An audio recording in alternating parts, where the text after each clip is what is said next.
are live at the Emirates for our Women's Super League coverage of Arsenal against Tottenham. Now, for the Gunners, tonight is all about keeping their title hopes alive. They have just 2 games left until the end of the season, but if they lose tonight, Chelsea will be crowned the WSL champions before they've even kicked a ball.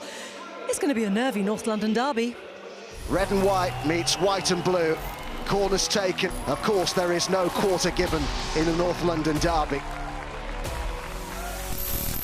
Driven in is a fabulous one! And the K-ball, wow! Towards Miedemar! Danger! Outstanding! What a start to this North London derby for the Gunners. Tottenham are in front! How about that? Oh, that's outrageous! It's been a dream North London derby. There is no place to hide, is there? Wonderful save! Oh, brilliant! What a fine goal! Expect passion. Marvellous Miedemar does it yet again for Arsenal. And it's North London bragging rights to be fought over here.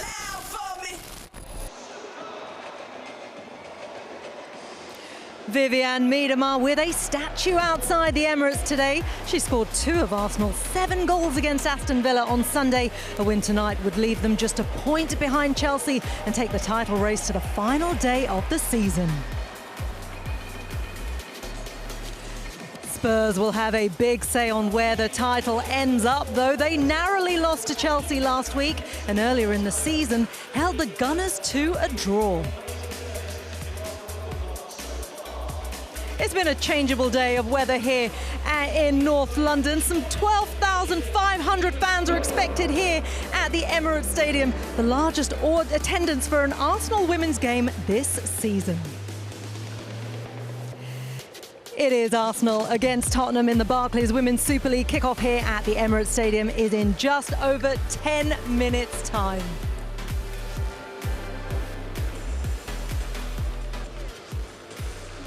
It is a huge game which warrants an equally huge lineup. I'm delighted to say I've got England's most capped player of all time, Farrah Williams, Aston Villa defender and Arsenal legend Anita Asante, and former Liverpool and Leeds defender Stephen Warnock. I almost said Spurs there. That doesn't go down well, does it? Not at all. And I don't remember you from Spurs. Look, tonight it is all about Spurs, who are here visiting Arsenal. And for the Gunners, look, the equation is so simple, Farrah. Defeat is just not an option. And for the neutral, if we could take this title race to the final day of the season, that's what everyone wants. Yeah, look, the neutral definitely wants the game to go to the final day of the season next weekend. But look, Arsenal have to win here today to keep the pressure on this Chelsea team, which is obviously going to be difficult because I can't see Chelsea dropping points now until the end of the season in their final game. So it'll be difficult, but they have to keep the pressure on this Chelsea team. I think the big thing is put it back in the hands of Chelsea, isn't it? That's the only thing that you can do as an Arsenal player in that changing room. You know you've got to play on the front foot. You know you've got to go out and win the game. Be ambitious tonight that you can do that, and then hope for a little bit of luck on that final game of the season. Yeah, and because you never know what's going to happen in that final game, nerves could come into play. I mean, Anita, you were here during Arsenal's heyday. You won the quadruple with them, and there was a time when they were the dominant force in women's football. The landscape has changed in recent years. Other teams have played catch-up, but for Arsenal, winning a title like this, which would be their first since 2019, it's crucial, isn't it, to be back up there in the big time? Yeah, absolutely, and that's the ambition of the club and the players, and you can tell from the way they started the season that they were flying and wanting to get back to that level and bring a trophy home. So it's really important that they show that today by getting a solid performance. Yeah, and it's certainly something that Jonas Eidevall has been speaking about. He is the Arsenal boss. We're going to hear from both the managers now, starting with Jonas. He's been speaking to Jane Dougal.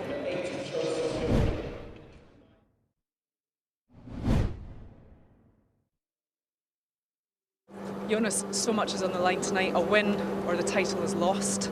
How important a match is this? Can you try to put it into words?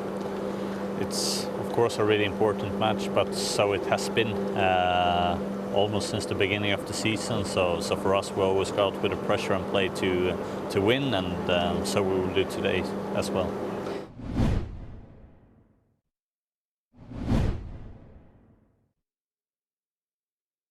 Playing at the Emirates, are you expecting an intimidating atmosphere? I just think we love playing in big stadiums, and so obviously, you know, you want an atmosphere, and I'm not sure that it's necessarily intimidating. It's just great to have the fans in and lots of people and lots of noise, and just makes it more of a, you know, real fans affair. Well, Tottenham and Arsenal will have to contend with the attacking threats of the likes of Beth Mead, Katie McCabe as well. They reached over 150 appearances for the club in the last week or so. Jordan Nobbs and Kim Little as well, reaching over 250,000. I mean, these are huge players for this club as well. They'll certainly be looking to perform tonight. Of course, this was where they were honoured by the Arsenal chief executive, Vinay Venkatesh, just a short while ago on the Arsenal pitch. Beth and Kirsty there, and Kim Little as well. Yeah, beautiful moment for two very, very big players for this club. Farah, you know them incredibly well. It's just a shame that Jordan, of course, went off injured on Sunday, and she'll be playing no part in these final games of the season, which will be so painful for her. Yeah, really painful, really gutting, not just for Jordan, but for the England fans out there with the home Euros coming up. I mean, we haven't heard of the injury yet, but hopefully, it gives herself a chance. I know she's been ruled out until the end of the season, but hopefully she has a chance of making that Euro squad. But yeah, really disappointing. Yeah, it is anyway. Well, we do have Katie McCabe, we do have Beth Mead on the pitch, and we have Vivianne Miedemar as well. What a trio they are. And they're really good friends off the pitch as well. Earlier in the week, they caught up with Shaban Ahern for a bit of a coffee and a catch-up. This one's really good. Have a listen. And it's a chance for Miedemar, Katie McCabe, and here's Mead, and it is goal number 3. The three of you have had a very, very strong season so far. Viv, how aware of these records are you? The highest scoring player in the WSL ever. I can answer that. Not very aware. Really? Nah, I just don't really care. You're quite humble about it, aren't you? Yeah, I mean, obviously, I hear things and the girls keep me up to date, but it's not really why I play football. And now you two are going to be going up against each other for the Euros at the moment. Your teammates are off the pitch. But how does that change come July? I like playing against the girls, like playing with the girls. I mean, if we win, then she'll hear it for the next 2 or 3 years. They always turn up for tournaments, to be fair. I don't think we've played each other yet, have we? No, we did semi-finals.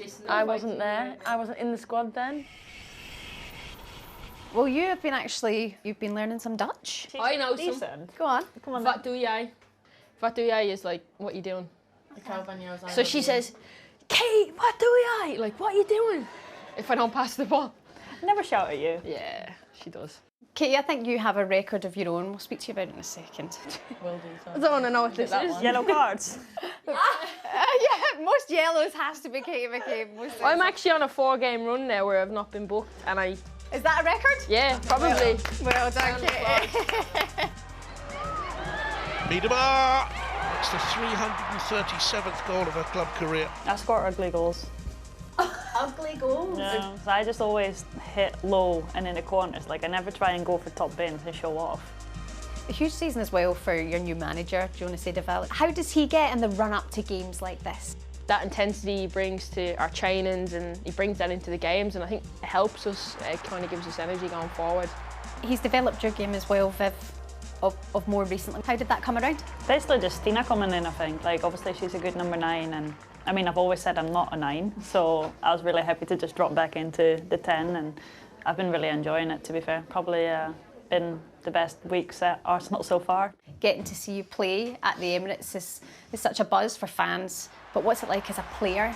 The first game of the season, you'd think the stadium was full. The atmosphere was so good, the fans were amazing, they were so loud, and they probably give us that little bit of energy to keep going.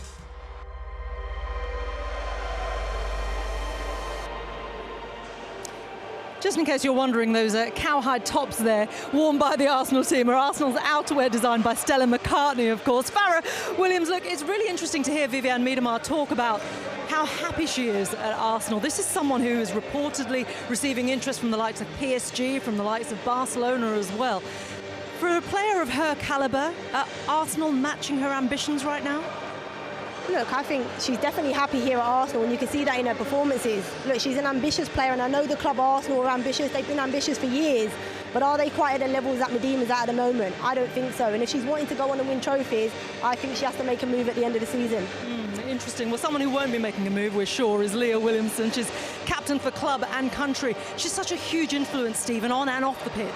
Yeah, I mean, you can see a real leader. Hugely impressed. First and foremost, outstanding defender. Covers well, understands, reads the game exceptionally well.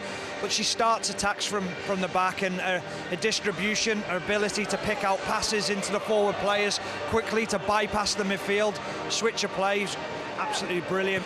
It just advances the team up the pitch, and when she was out, she had the hamstring injury, I think it was, wasn't it? And the team suffered without her because she just drives them up the pitch and picks out passes that starts those attacks and just misses out midfield players. Very difficult to defend against. Yeah, she really is. And speaking of who Arsenal will be defending against, we're looking at the likes of Rachel Williams, aren't we? She scored 6 goals in 14 WSL appearances against Arsenal. They'll have their eyes on her, won't they? Well, clearly Rachel likes scoring goals against Arsenal. Having played against her, I know she's a fierce contender, will run through brick walls for her team, but her movement is so clever and her timing into the box, and I just like how positive she is. She, doesn't hesitate in and around the box, will take the shot on, but she also allows her teammates to catch up and join the attacks and create overloads in the attacking third, and that's going to be incredibly important for them today as well. And looking at the way that Tottenham play, I mean, look, the teams are heading out shortly, Stephen. Tottenham are a very tough proposition in terms of how they defend, aren't they? For Arsenal, it's no walk in the park to them. No, you're going to have to be patient when you're playing against Tottenham because they're solid, they're very well organised, very difficult to break down. But I think that's the key word tonight, is patience for Arsenal. Ideally, they want to get an early goal, but they know it'll be a tough game for them. Yeah, indeed. And there really is only one option, as we've been saying all morning, that they have to win to keep the pressure on Chelsea and take it to the final day of the season. A draw would possibly do, but they will be looking at nothing less than 3 points. There is such an expectant crowd here at the Emirates Stadium. It's a fantastic evening as well. The rain has cleared, and we're about to get over to that first half. So with that, it's time to hand you over to your commentary team today, the former England and Everton goalkeeper Rachel Brown-Finnis. But first, Robin Cowan. Thank you very much, Reshmin. Good evening, everyone. So tonight could be the night the WSL title is decided. Defeat for Arsenal, the trophy will be heading to Chelsea for the 3rd time in a row, and the other results, and we go to the final day. Spurs massive underdogs, but a North London derby under the lights at the Emirates might just inspire them to pull off an upset. Here are your teams then. Arsenal make 2 changes from the 7-0 win against Aston Villa on Sunday. Manuela Zinsberger returns in goal for Williams. Stina Blackstenius starts after scoring from the bench last time out, and Katie McCabe drops to the bench. Mana Iwabuchi is fit enough to be named among the subs. 4 changes for Spurs from the draw with Everton. Tina Riker-Korpela is in goal for Becky Spencer. Josie Green starts for the first time since January. Jessica Naz and Kaya Simon come in. Ale, Tang and Sumanen all drop to the bench. So a high-pressure game for Arsenal, who really have to win if they're to have any chance of stealing the title off Chelsea. And a couple of key players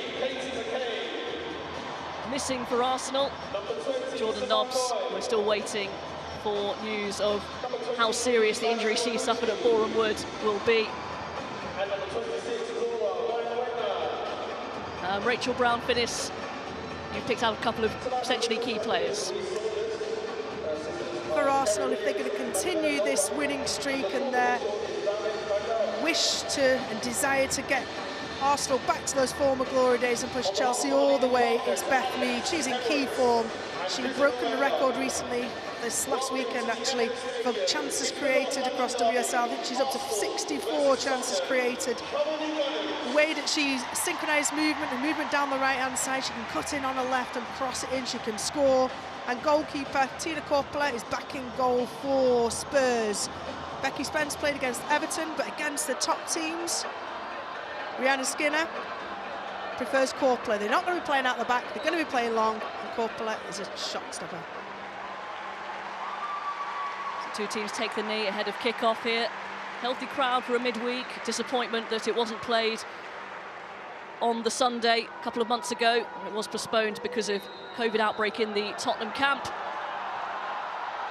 But high tension at the Emirates as Arsenal look to take the title race to the final day of the season. Spurs without a win in the WSL in 6 games, but they've played well against good teams, especially in recent weeks. When I watched them against Chelsea and they pushed them right to the wire, they've built, as we mentioned in that game, Robin, they've built on being really difficult to break down, to building and having those attacking threats, not just Rachel Williams, but across that back line.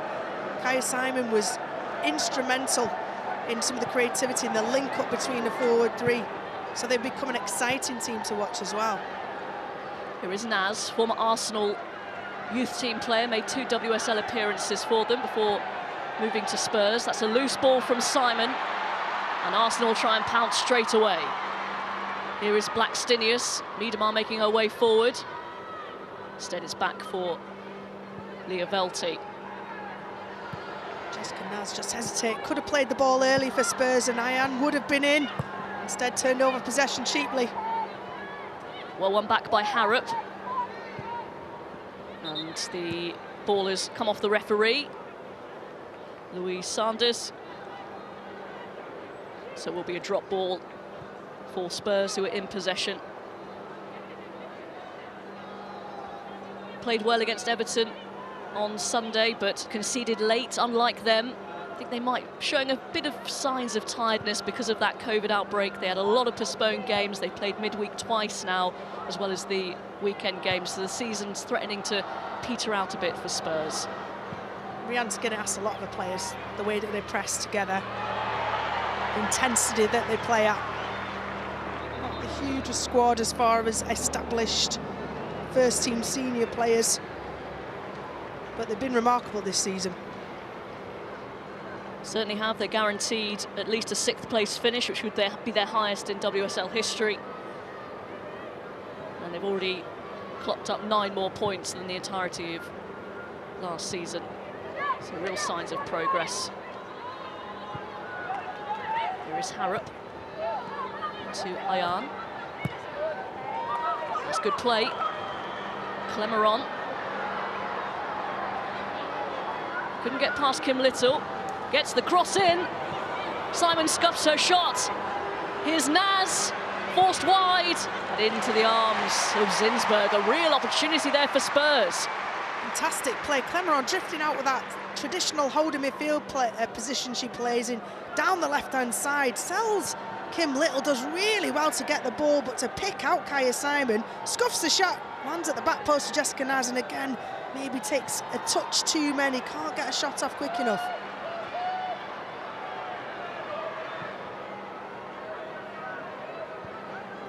Opportunity there for Spurs, who could become today the only team in the WSL this season who have not lost to Arsenal. 1-1 at the Hive, but here comes Beth Mead. And it's 1-0. Beth Mead continues her hot streak. 6 goals in the last 6 WSL games. A cool, calm finish. And Beth Mead receives the applause. What a season she is having. It's such a phenomenal passage of play. You can see Leah Williamson, no pressure on the ball. She can pick out a pass. Beth Mead gets on the back shoulder of the midfield, in between the defensive midfield. Nobody puts pressure on her. Zdarsky can't step out, lets her run inside the box, and similar to a couple of goals we saw at the weekend for Miedemar, just runs straight down the throat of the team. No one puts pressure on, they back off, and ultimately it's a free shot goal. Beth Mead's done this so well. Drift off the wide position, come central. She's an extra threat. A 3-pronged attack for Arsenal. As she did on the first day of the season against Chelsea, Beth Mead scores at the Emirates, becoming a big player for the big stage. A little bit too easy for a player of her quality. Chop onto the left foot, away from Bartrip, and player on her form was never going to miss that one. And just the start that Arsenal wanted. I'm sure, no matter what they say, Chelsea staff and players will be watching. Of course, and you can see how they've set up Josie Green, holding midfielder alongside Clemeron. He's there to is tasked with picking up Miedemar. He's picking up that player who comes off the front line into those gaps in between. But what Arsenal do so well is just rotate that position. Catley can't quite keep that in. Ashley Neville, one of the Spurs players of the season, of course. Excellent, consistent. He's played a number of positions. A free kick for Spurs. As we've seen or said before, Ashley Neville been through that transition from amateur to professional status. Tottenham, one of the few players to have come up with the team and drop her former career to become a professional footballer, to give it that shot. Free kick taken quickly, and it was a dangerous ball across from Rosella Ayan. Corner for Spurs. That was a brilliant ball, wasn't it? Quick thinking from Spurs down that right-hand side. Showed a little bit, was shown a little bit of space by Arsenal. Just switched off, hadn't she? Kim Little down that left-hand side.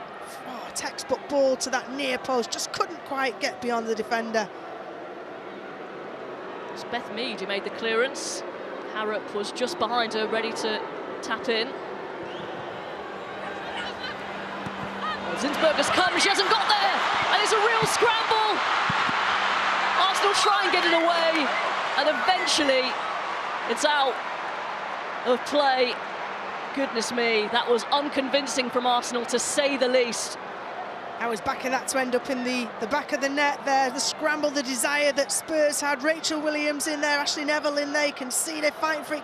Kaya Simon, but what a block off Miedemar, I think it is, off the line, doing a job at the back post. Really, you can see her physically holding the back post so she knows where she is. First and second phase, she comes across. What a goal line save that is from Miedemar. In the meantime, Arsenal try to progress forward with Blackstenius, but the flag is up. Real mess. We had Mead and Miedemar doing their defensive work and doing it well. Slightly nervy. Couple of moments from Arsenal. Yeah, and Zinsberger back in ahead of Lydia Williams, who was substituted in at the weekend. Zinsberger was on the bench. Maybe showing, I mean, for me, she's not been the most convincing of goalkeepers, certainly in that area. As far as commanding her area, coming and collecting crosses, something that she can still make improvements on. She's going to turn this Arsenal into a championship winning team. Williamson away from Williams, and a pinpoint pass. Not the first time we've said that this season.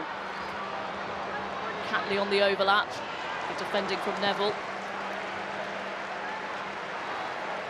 Again, fantastic ball from Leah Williamson. Still surprises me how teams can allow her the space and the time to be able to spray those balls. Just a few minutes early, she supplied Beth Mead, who spun and ran at goal and scored.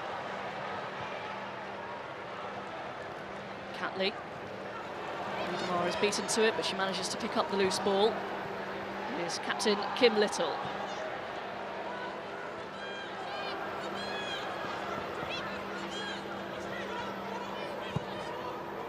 Arsenal with excellent form in the WSL, won the last 6 games in the competition and scored at least 3 times during that run. But it may not be enough. Final day, they go to West Ham. Chelsea host Manchester United. We'll see what unfolds there. Still work for Arsenal to do here. Spurs proving, despite conceding, they are a threat, especially from set pieces. Here is Mead. Lovely ball. Blackstenius. Gathered by Korpela. It was the right ball. Korpela dealt with it ultimately, but there should have been a runner from Arsenal. As that ball's coming down, Blackstenius is running towards the touchline. See it here. Lovely ball through. Really well-worked passage of play. That's the cue. She's looking. Her option is to whip it in near post. Just needed that runner to get across the defender. Really slick football from Arsenal.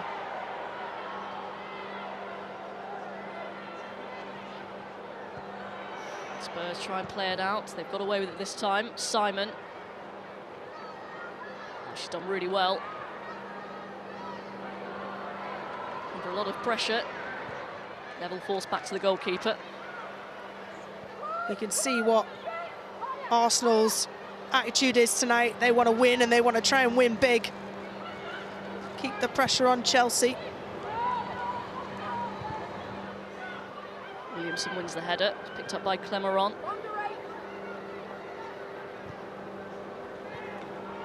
Spurs led at the Hive in the reverse fixture. It was a last-minute Viviane Miedema header which rescued a point for Arsenal. The first points they dropped in the competition. Here is Miedema. Foul is given against Josie Green, or against Bartrup, I should say.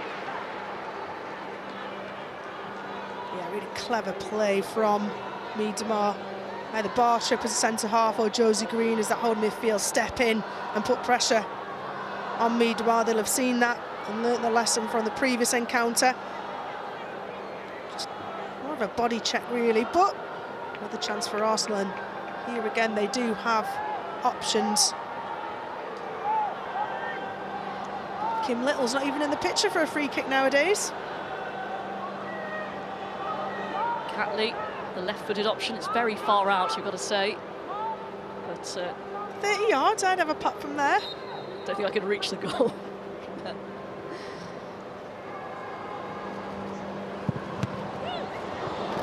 It's deflected away for a corner. Wall did its job there, very well set up by Corpler, very well organised, 4 in the wall, 5 just off of it to cover the back post. Standard setup but well executed. They're a very well organised and disciplined team, Spurs. But they're under pressure now. It's not a bad delivery, a really good header from Bartrup. Good distance on the clearance. Maritz forced back to Zinsberger. Maxtinius wanted an early ball from Kim Little. It goes short for Mead. And a foul by Josie Green. A free kick for Arsenal. Yeah, she knew it. She got the ball, but she went through the player. You can't do that. What I want to say is really good pressure from Spurs from that clearance. I think it was Ayan who pressed really high up, didn't allow Leah Williamson to play the ball early. See the fouls racking up here. Spurs being physical. Once you see the referee give a couple of those, you know exactly what you're going to do when there's contact into the back of you again. Repeat, you know, because she can't. If you go down and she doesn't give it that time, you say, we gave one 10 seconds ago. And I think they all have been free kicks. I think the referee has called them all correctly. But there's ways of enticing that type of contact. Stand still, you can see the player, you can see the ball, you know the line that the player's going to have to run to. And if that's through you, then you're going to get a free kick in a dangerous position.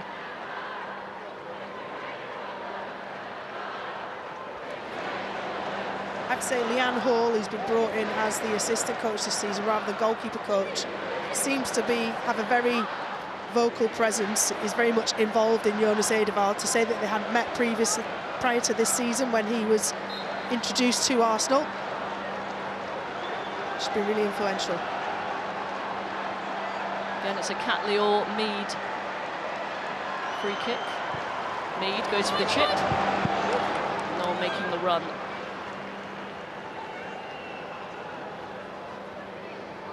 So far, so good for Arsenal. Have to win. A draw would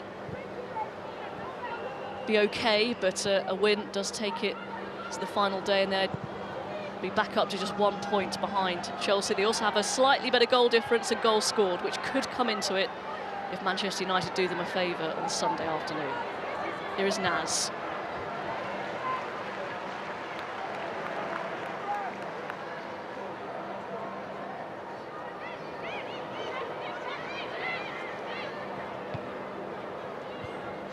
Harrop onto Ayan.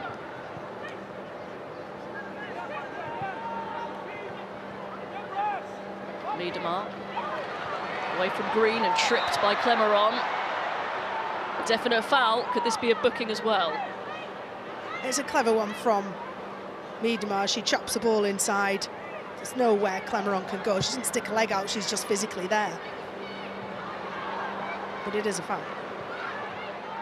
No yellow this time. She does that again. I think that's what will be produced. But it's not an uncommon sight, though, is it, Clemeron in yellow cards? No, she has already served a suspension this season for accumulating 5 cards. Given the length of the WSL season, it's quite impressive. Yeah, pro rata, it's pretty unfair, isn't it? Yeah. True. She's definitely not just an enforcer, though, is she? Real vision. Yeah, when she joined from Everton, I thought it was a huge loss for Everton, and she's been really key in how Spurs play and how Rianne's going to use it. She has a very definite role in that, just in front of the back four. And another reason why they are so well drilled and so well organised. Here's Williamson, striding forward. Plays in Maritz. Here is Wubben-Moy, scored at the Emirates. 1-1 draw against Wolfsburg. That's as good as it got, though, in the Champions League knockout stages for Arsenal. It's better. Good pressure from Spurs there. Made Leah Williamson turn over the ball. Green trying to play in Naz, and that was a heavy challenge from Wubben-Moy, but a well-timed one. Skinner will be happier with this last sort of 5 minutes. It's a bit more organised fight. Kaya Simon and Rachel Williams together, putting pressure on the midfield and that back four.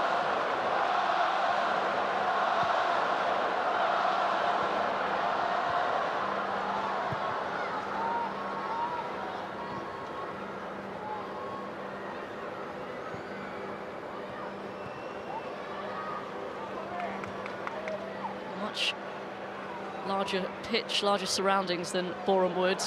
See Arsenal are enjoying it. Mead offside. Very tight. Zadorsky just about was the deepest player. Beth Mead just beyond her, ever so slightly. Yeah, looks the right decision.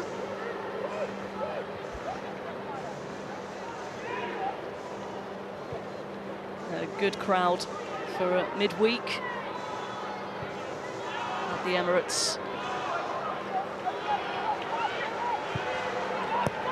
The WSL record was at the North London Derby, Tottenham Hotspur Stadium a couple of seasons ago. Here come Arsenal again, just wide. Brilliant block from Ashley Neville there. Got a little touch on it as she came sliding in across. It looked, for all intents and purposes, a free shot at goal from the edge of the box. Marshals are really well. Lovely ball from Miedema again. Feeding Caitlin Ford. Great sliding tackle from Ashley Neville. The corner for Arsenal.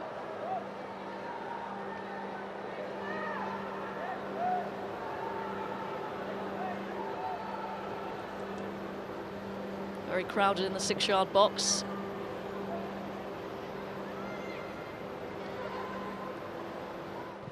Catley.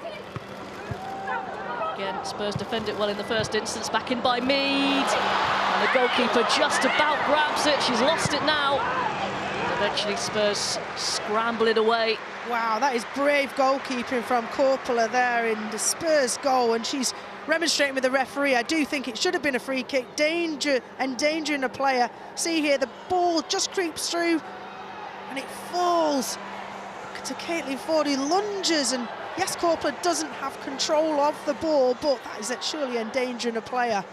Thankfully, Corpola's okay and can carry on. Some say goalkeepers get a lot too much protection nowadays. I would argue otherwise. You wouldn't be one of them, yes.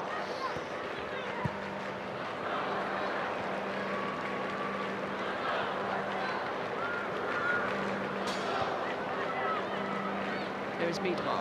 Spotted Beth Mead. Harrop cuts out the pass. Here's Green. On to Rachel Williams.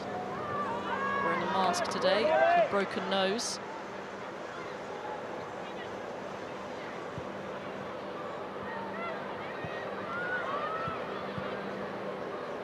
I'm sure they'll have had to have bribed her to wear that mask, because she's one tough player. Physicality has been unquestionable throughout her career, her effort and endeavour. Come back from really serious ACL injuries. And a real leader within that Spurs team. An excellent record against Arsenal, 6 goals in the WSL. 4 headers, I think it is, statistically for Rach Williams against Arsenal. Saying that could be threatening on set pieces, and this is the chance again. Caitlin Ford has the right to go for that ball, but with studs up, I think it should have been a free kick to Spurs. As you said, brave goalkeeping from Korpela. He turns 36 tomorrow. We played at the 2009 European Championships against each other, so she's a lot of experience. Korpela, another former Everton player, Finnish international goalkeeper. Will also be playing at Euro 2022 as well for Finland. Great career. Free kick once again for Arsenal. Velti this time. Williams unhappy with that decision. You can see what Rach is saying. Ref, I won the ball, and she did. It's not a foul to be a shoulder check. If we see it again, is it a shoulder check? I would argue it's more of a bit of a shove. On reflection, it's close. It was. If she'd kept her hands down, it probably would have been shoulder to shoulder. But, you know, Rachel Williams, from day one, being at Birmingham and as a youngster, playing in the Olympics, she's had such a glittering career. Here's Blackstenius in behind. A vital block by Josie Green.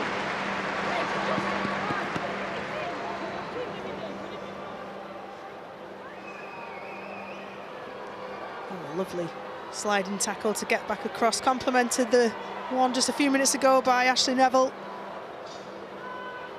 You can see the numbers flooding forwards. Blackstenius, Beth Mead, Miedema, Kim Little coming deeper from midfield, all to threaten that back line of Spurs. It's a deep delivery. Velti's there, but Neville wins the header. Here's Catley.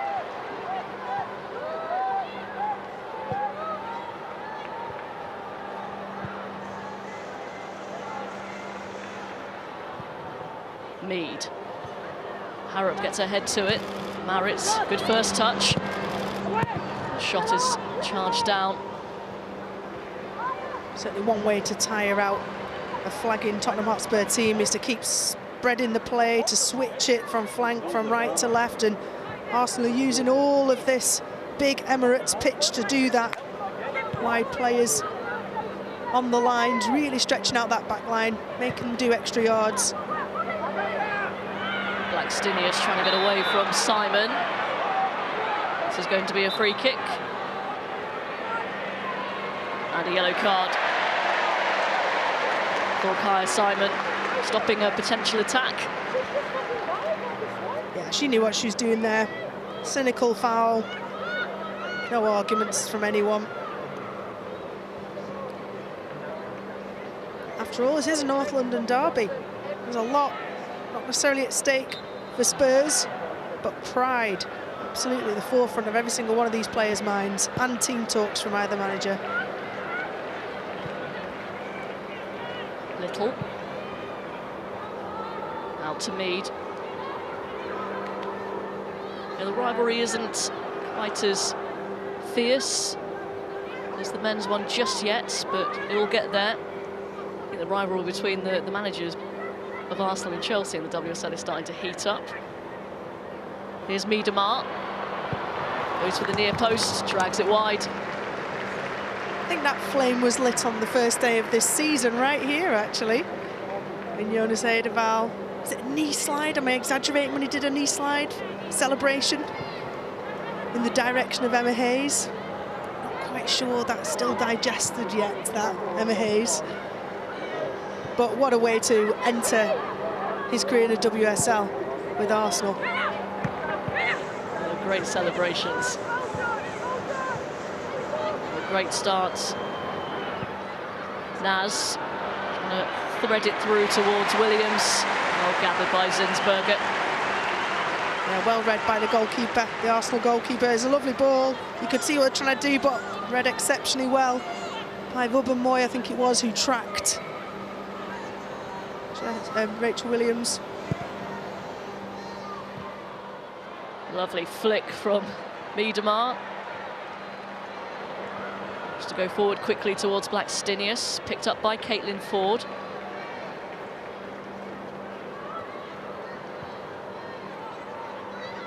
It's interesting to hear in the build-up, Miedemar enjoying her slightly more withdrawn role.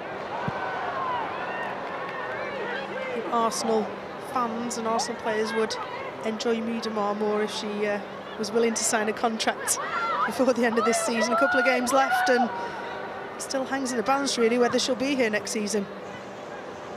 Not short of offers, but a huge miss to this league she would be if she does decide to move on. This league, if you got inside information, it would be a broad move. Can you see her going anywhere else in this league? I think the world would explode if she went to Chelsea. Here's Ford. Lovely ball on for Catley. Corner kick. Again, good defending from Neville. That pause from Catley just as she looked up and let the ball roll on another couple of yards, allowed Ashley Neville to get across and make that block. Jonas Eidevall will be desperate for Arsenal to get another goal. Talked about how potentially goal difference could make a difference at the end of this season. Needs delivery. Ruben Moy. She got there, but she couldn't direct the header towards goal. Picked up by Miedemar.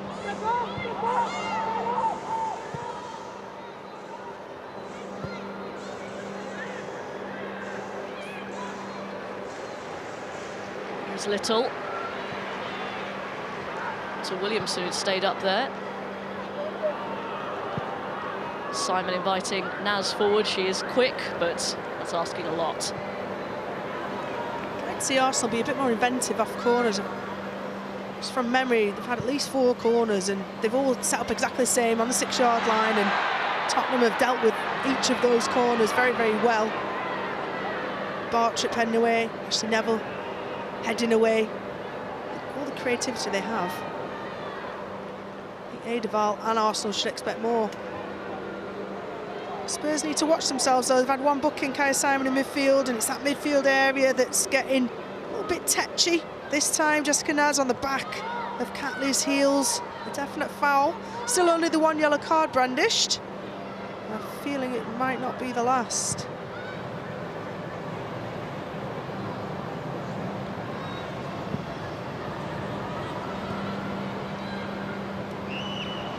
Lovely touch from Belty away from Naz onto Catley.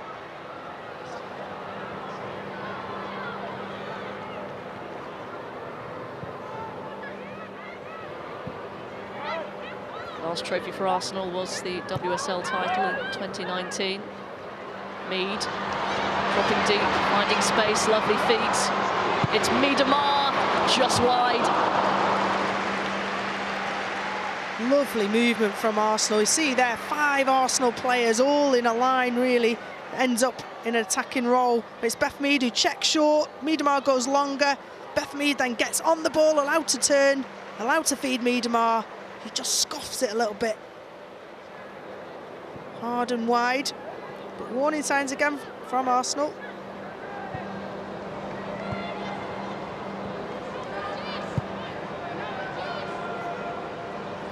Couple of flourishes from Spurs, but otherwise haven't really troubled Arsenal. They are creative on set pieces. Tottenham Hotspur, see, they really troubled Chelsea with them, both their games.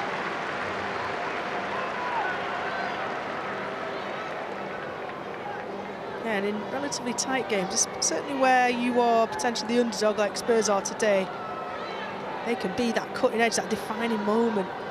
A really well rehearsed corner or free kick.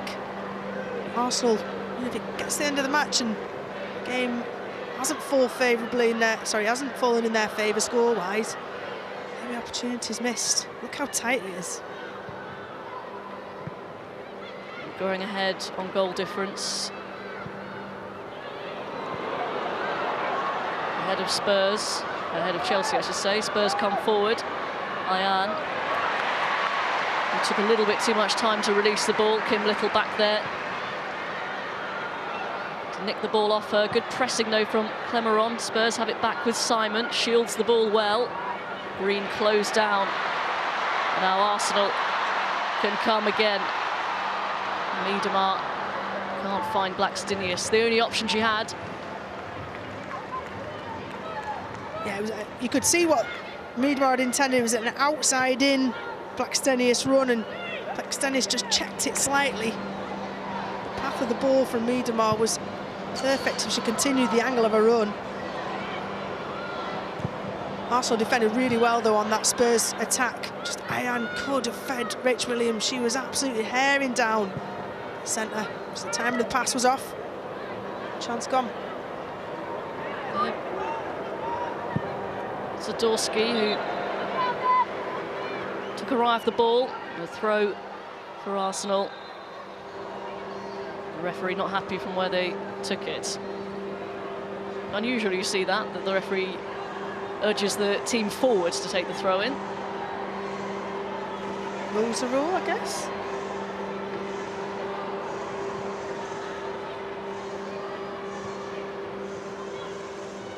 Williams, really good hold-up play.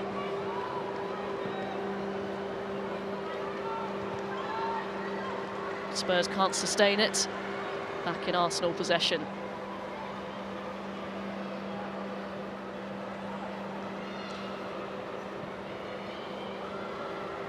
Ford closed down quickly by Neville.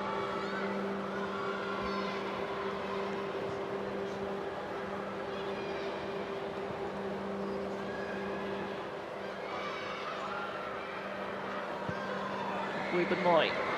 And the ball over the top for Blackstenius.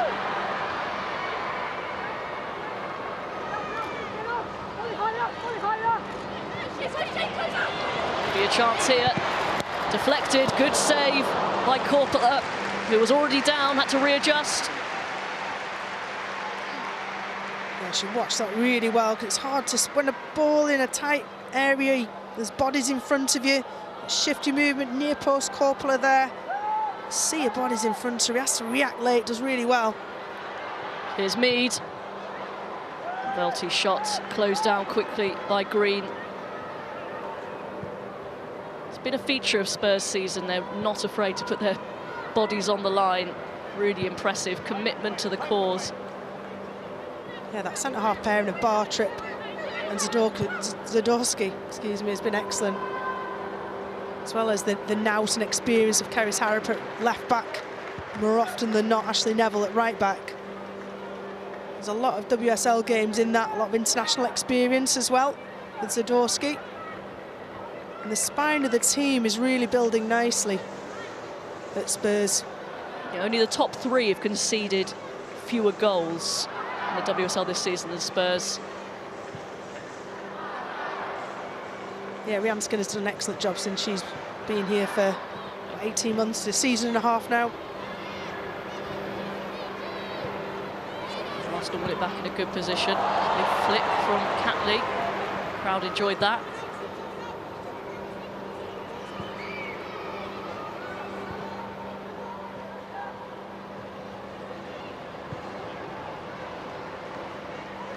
There's Williamson.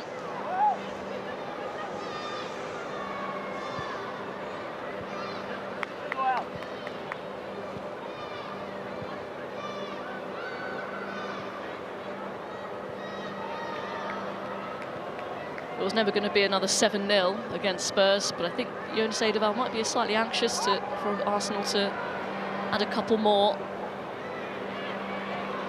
Made reference to how tight the game was. Spurs leading 1-0 up until the dying seconds of the game where Miedemar equalised. They know what they're up against, a tough opponent.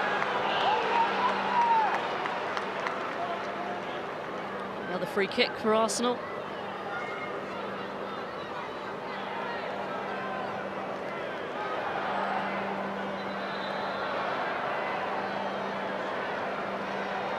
Referee, stickler for where it should be taken.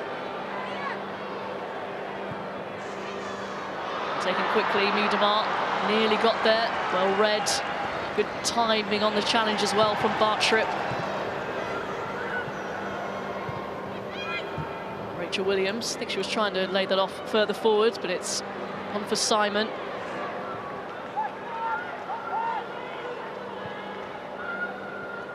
Clemeron.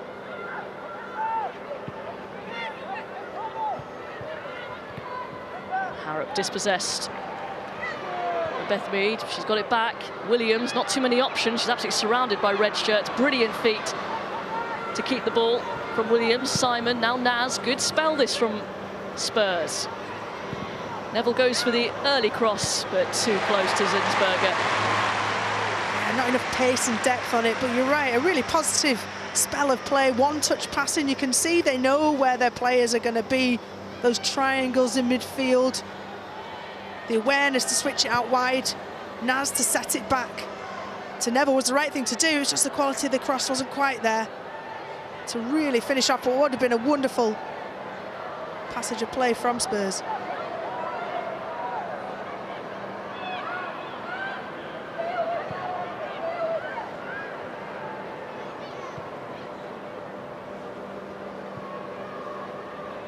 Half-time in the other WSL game, Manchester City 0, Birmingham City 0.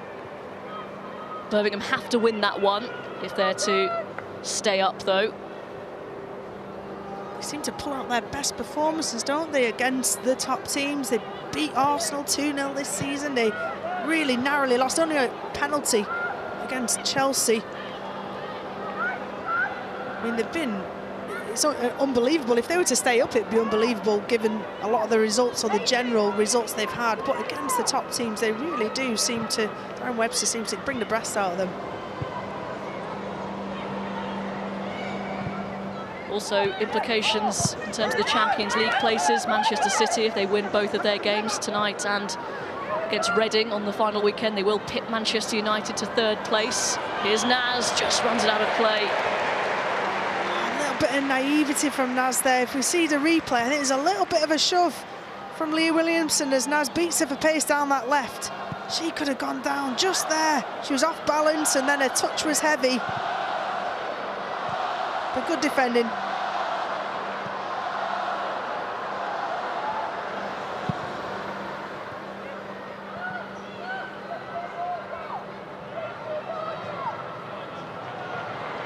Ford wanted the early ball, still pointing for it. Cut out by Ashley Neville with a really good intervention from the Chelsea right back, the Spurs right back, I should say.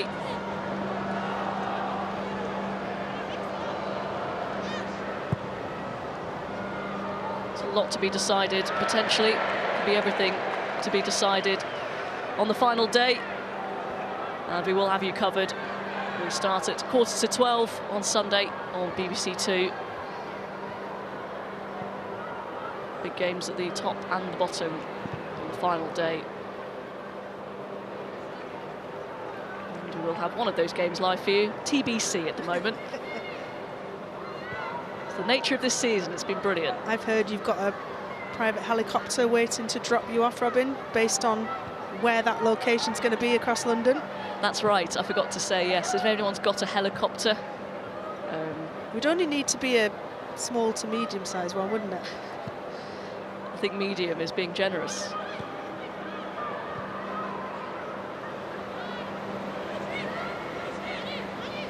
But the trophy will be in London somewhere.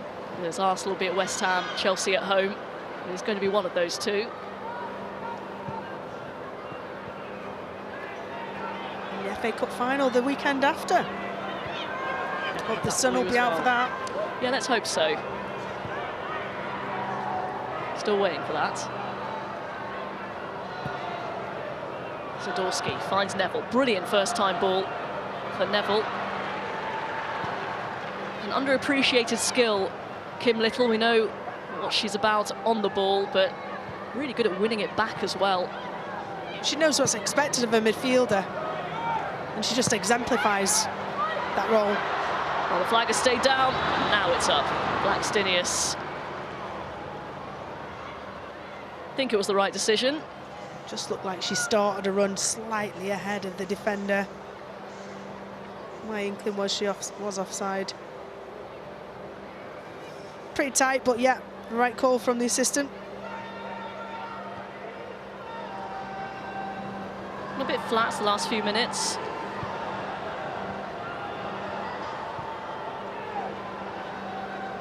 Certainly started off frantic or controlled aggression from Arsenal. Playing really high up, bodies joining in. And Spurs have got back into it, roughing things up in the midfield. A few little one-touch passages. Back, Kim Little, Naz. Arsenal wanted the foul. The referee waves play on. Naz, though, running into a bit of a cul-de-sac, needs support. Finds Rachel Williams. Now Harrop. Clemeron. No pressure on her, assessing her options.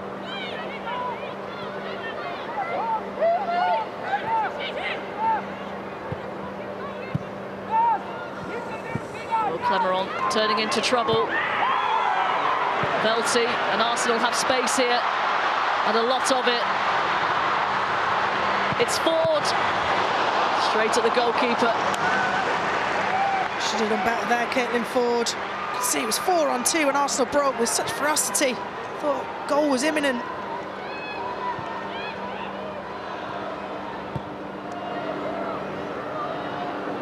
Which certainly should have been 2. Whole of the goal to aim for. Corpley did well to push it aside as well. Yeah, it's good positioning from Corpley. She's off the line, made the goal look a little bit smaller. Less for Caitlin Ford to shoot at, but hard and low, pick your corner. There's plenty of pace on it, but just straight at Corpley. Let off for Spurs, who gambled a little bit. Kerry's Harrop was forward, Ashton Neville was forward, both wing backs.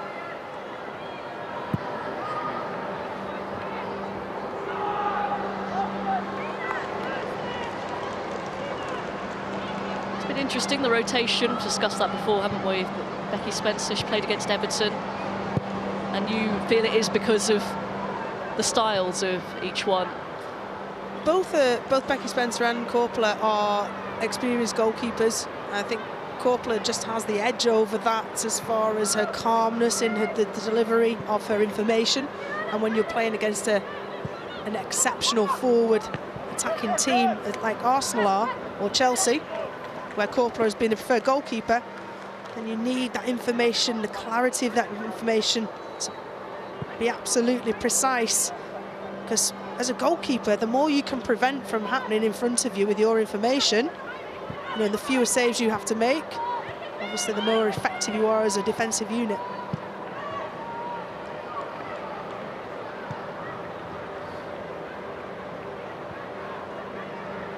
The final 2 minutes of normal time.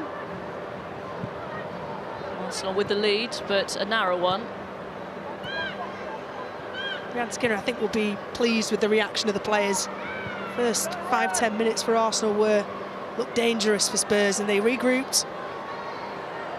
Kai Simon's gone a little bit higher up to put pressure on the centre halves, stop that supply chain. Here's Maritz.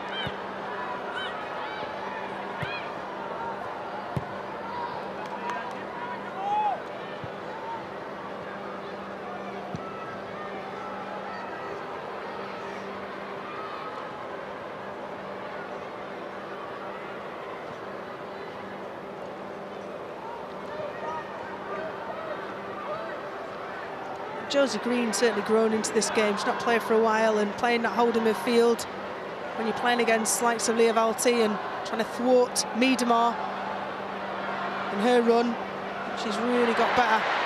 Great pass from Ruben Moy while she was on the deck. Miedemar just overran that, under pressure as well. Corpler deciding to clear with her feet. She could have picked that up. No, it was a pass back from Clemeron. As she'd run through, she'd set it back. Well spotted. Oh, Mead's header just behind Miedemar. 1 minute of time added on. Arsenal trying to add a second in stoppage time. Corner kick. Clever defending there from Bartrip. I was looking as before the ball was played in. Bartrip was holding Blackstenius' shirt there, stopping her, getting across her because she was looking to go into that near post. Beth Mead, another one of those, the run that opened the account was textbook Arsenal, what they've done all season. Let's see if they can, from set pieces, which they had plenty of, extend their advantage. With the final chance of the half.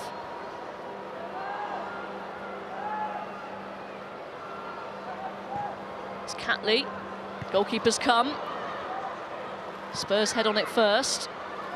It's not quite cleared. Velty back to Little.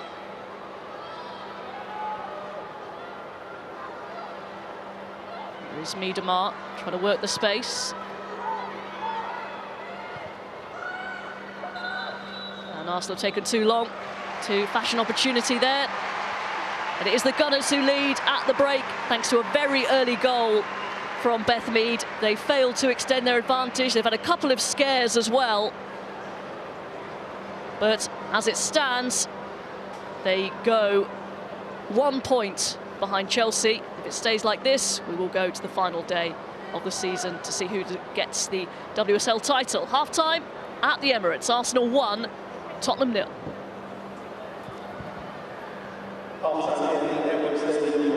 Robin Cowan and Rachel Brown-Finnis, thank you very much. Yeah, the players are heading down into the tunnel. Bigger surroundings here than Boreham Wood. Arsenal had a job to do here. They need to get the victory. So far, so good at half-time, Farah. Yeah, look, they started the game really well and got an early goal. They put pressure on this Spurs team, but I think the Spurs have actually grown into the game. It took a while.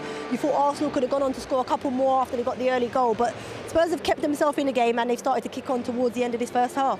It's never easy when you go a goal down so early in a game. It's about then sticking together as a team and understanding that there's going to be an onslaught because Arsenal's backs will be up. They'll be thinking we can smell blood here, we can get more goals. But they've stuck together. It's been really good. I think they're just the decision making when they go forward. You can see the difference in styles when the two teams attack. And that is it, isn't it? Because Spurs are a team that are just growing. Arsenal a team in transition as well. But the difference in quality, because, you know, Arsenal are stalwarts here in the top tier and Spurs are getting there. Yeah, well, I think Arsenal have asserted their dominance very early on in the game. They're almost playing in Tottenham's half. But, you know, Spurs will be happy. They're going in at half-time 1-0 down with an opportunity to turn it around in the second half and try to elevate their game. You know, they've started a bit slow, but I think once they pick up that energy, they can instill their presence a bit more. Yeah, I mean, they had to deal with an early setback, and that was the goal from Beth Mead. I mean, what a star she has been this season, and this goal really epitomises that, doesn't it, Farah? She's been fantastic. I mean, the pass from Leah Williams, it just wraps it into Beth Mead, who sits between the lines. But what Beth does so well is she drives at this Tottenham back line, and they just back off. You see here, the pass from Leah was brilliant, but the take from Beth Mead, and she drives at the Tottenham back line here. Tottenham defenders need to do more. They need to put a little bit of pressure on Beth Mead. But what a finish. She takes it in onto her left foot, sweeps it past the Tottenham defender, and then just strikes it nice and hard and low and beats the keeper with her left foot. A fantastic finish from Beth. It really is. 11 WSL goals for her now. But for Spurs, it looked like they had a chance to reply pretty soon, because there was a bit of a goalmouth scramble here. It didn't go their way, but Rhiannon Skinner looked like she was celebrating, didn't she? Yeah, at one point. It's from a set-piece situation, corner in the box, and everyone's scrambling for first contacts, but you have to commend Miedemar here because she's on the line and she makes a fantastic block off the line to stop Spurs, you know, capitalising. And it's important for Spurs to to utilise these moments, because these opportunities to score. And Caitlin Ford did have a chance to score before the break as well, but for this brilliant save from Korpela. Yeah, look, Caitlin's been dangerous down this left-hand side for Arsenal in this game. She's been fantastic. We'll see the chances here for her. She just comes in off the left-hand side and she's right-footed and just hits one with her right. Look, the keeper's had to see through some bodies here, so it's a fantastic save. But equally as impressive strike from her forward. And here's the other chance she gets. I feel like as she's driving towards the defender here, I feel like she should have played Miedemar in on the outside rather than take the shot. But look, she's a striker. She's got that striker mentality and wants to score herself. It's a fantastic strike and an easy save for the goalkeeper. Yeah. Okay, well, the one we talked about pre-match, Stephen, was Leah Williamson. Such a huge influence on this Arsenal team. She's been everywhere today, hasn't she? Yeah, it's been really impressive. I mean, early on in the game. This is what I really like, though, and this is the difference between the teams. When she drives out, just look at the bodies that come towards her. They know they've got to react to it. Then she slips in the passes. Great ball again, splitting the lines, making sure that she can find players in space, and this has caused Tottenham real problems throughout the game, because when she picks her head up, we saw it in the goal.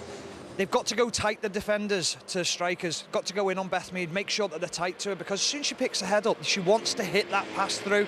You've got to be brave as defenders. I think they did that a little bit more towards the end of the game, but she's got so much quality when she picks the ball up, and they've got to find a way of pushing her inside onto her left foot. Don't allow her to come onto her right foot and start them attacks again. And Spurs can afford to be a bit braver on the front foot as well in terms of attacking as well, Farah.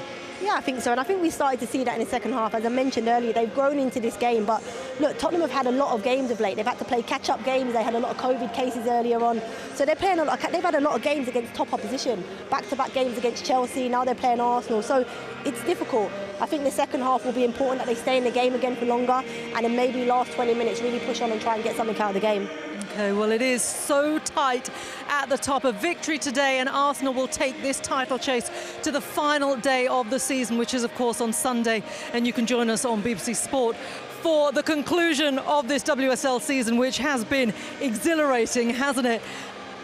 Brilliant crowd here, by the way, at the Emirates. 12,500 people here in a sort of, 60,000 arena capacity. A big pitch as well, but everyone seems to be having a very good time indeed. It really does have that big game feel, and it should do, shouldn't it, being a North London derby. Well, as we head to the end of the season for the men's and the women's, of course, the standard of refereeing and all the decisions that have been made does come under the spotlight. As for the women's game, Bibi Steinhaus-Muir is a 7-time women's referee of the year, a huge figure in the game, and she has plenty to say about how the women's game can be improved. And earlier in the week, she caught up with Kelly Summers. If you are what you say you are, a superstar. Tell us then what your role entails on a day-to-day basis. I'm working with the officials in the women's game, in the Women's Super League, in the Women's Championship, to be more focused, to be more detailed, to have more support around them, a different network of support around them. All of this is very, very crucial for development of a referee. Do you understand some of the criticism that has been directed at some of the decisions and some of the referees in the WSL this year? Within the Women's Super League and within the Women's Championship, we have 264 fixtures throughout a whole season. We're talking 300 decisions. So we are actually talking 79,000-ish decisions throughout a whole season. 79,000 crucial decisions which have key match influence on an outcome potentially on the game as well. The teams prepare in the best way possible to aim for the title. The referees do everything they have in their capacity to not get involved in this win about the title. For those that don't know, you're part of a refereeing power couple, aren't you? Married to former Premier League referee Howard Webb. Do you kind of share stories and expertise in your household? Of course, yeah. We're talking offside on Sunday morning breakfast. VAR, it's a hot topic at the moment, isn't it? Will we see it in the WSL, do you think? Technical support helps the game to grow. So I'm absolutely happy and willing to look together with the competition department at the growth of the game and what can be and how we can involve it into the women's game to get the best out of it for everybody. So we are in close contact already and discussing behind the scenes like what could be possible, definitely, yeah. It will be a really historic moment for the PGML and the country this summer. Yeah. 4 officials involved in a women's international tournament for the very first time. How proud are you of that? Massively. We all are. Like the whole group of female officials, of women's select group officials is so proud of having like 4 representatives at the tournament. It just shows that with a lot of work, dedication, preparation, you can reach your goals. Bibi Steinhaus-Muir with Kelly Summers there, and some really interesting points that came up. One of them is to do with VAR. I mean, It's taken generations, really, in the men's professional game to introduce VAR. We're taking baby steps here in the women's game. Would it be a step too far? I mean, she's advocating that it would possibly help the women's game. What do you think about that, Anita? Well, I'm personally a fan of, human error, but I think in this instance, that refereeing in the women's game isn't fully professional yet, and that's where the support really should be directed to get them as much exposure and practice at this level to make, better decisions rather than taking decisions out of their hands. I think the big thing is the amount of money it costs to put into that, inject it into the game, put it back into the referee and make it professional, as you say, give them more opportunities. There is other arguments where you bring male professional referees in to work with the women as well to improve the standard. But you look at the Scottish game in the Men's Premier League, it's taken till this season to put it in, but it's come at a huge cost, and they weren't really in massive favour of it because the cost of it, it's huge. Now, if you're going to play at stadiums like this week in, week out, it's already here, but you don't get that in the women's game yet. They're not always playing at the main stadiums. And this is it, because it's not everyone's cup of tea, is it? VAR has been introduced, and it's been like Marmite, Farah. So I suppose to bring it into the women's game so soon could rub some people up the wrong way. Yeah, look, there's an argument 2 and 4, but I'm against it. Like, I think, I hate watching the men's game and the delays and how long it takes to make a decision. I actually quite enjoy referees making human error like we do as players and pundits. And I quite enjoy that part of the game, and I don't want to take that away from our women's game. And as you said, baby steps first in the women's game. Okay. Well, Arsenal are taking baby steps towards keeping in this title race here at the Emirates. It is, of course, Arsenal 1 and Tottenham Hotspur 0. There is, of course, another very important game taking place, which has consequences for European qualification and the bottom of the table as well. Manchester City looking to pip Manchester United to that 3rd spot and that elusive Champions League position. Birmingham City, if they lose today, they would be relegated tonight. That game, though, is currently goalless. And I'm going to take you now through the final round of WSL fixtures. They are all on Sunday. All 6 matches are kicking off at midday. Aston Villa host Birmingham in a local derby. Brighton take on Everton. Manchester United travel to champions Chelsea. Reading are up against Manchester City. Spurs will be at home to Leicester City, while Arsenal will be travelling to West Ham. Well, here, though, at the Emirates, we can head a little bit further along pitch side, where Jane Dougal is currently with the former Tottenham defender Jenna Schillaci. Thanks very much, Reshman. Yes, Jenna alongside me, and I know you've been keeping an eye on the other match, 0-0 at the moment, and Man City and Man United scrapping it out for that 3rd place. But Jenna, that could have been Tottenham. Yeah, it could have been. I mean, they got off to a fantastic start to this season. They're really hard to beat, nicking points off the top teams, which they've never done before. I think, in the last months or so, they've drifted away from the top 3, but it's still been a really progressive season, and they're still on track to finish in their highest ever spot to date. So, yeah, still a positive season. Back to tonight's match, how do you rate Tottenham's performance? Such a big stadium as well, and such a huge occasion. Yeah, I think obviously it didn't start as well as they would have hoped.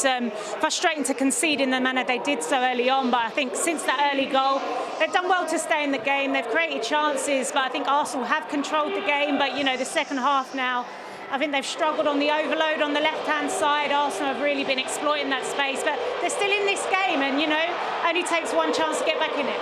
They've had a couple of cracking chances as well, haven't they? Goal-mouth scramble.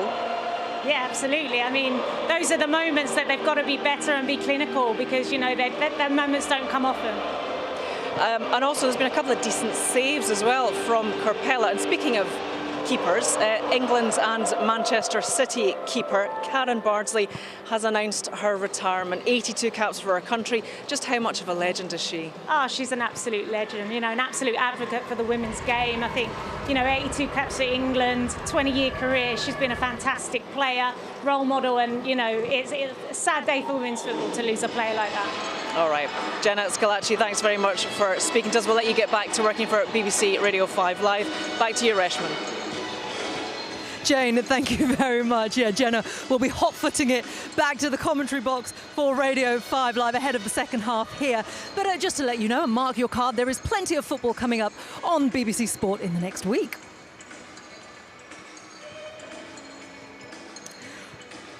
Okay, straight after we wrap here at the Emirates, you can stay with us on BBC Two to watch kicking off the rise and fall of the European Super League. That is at 9:30 p.m.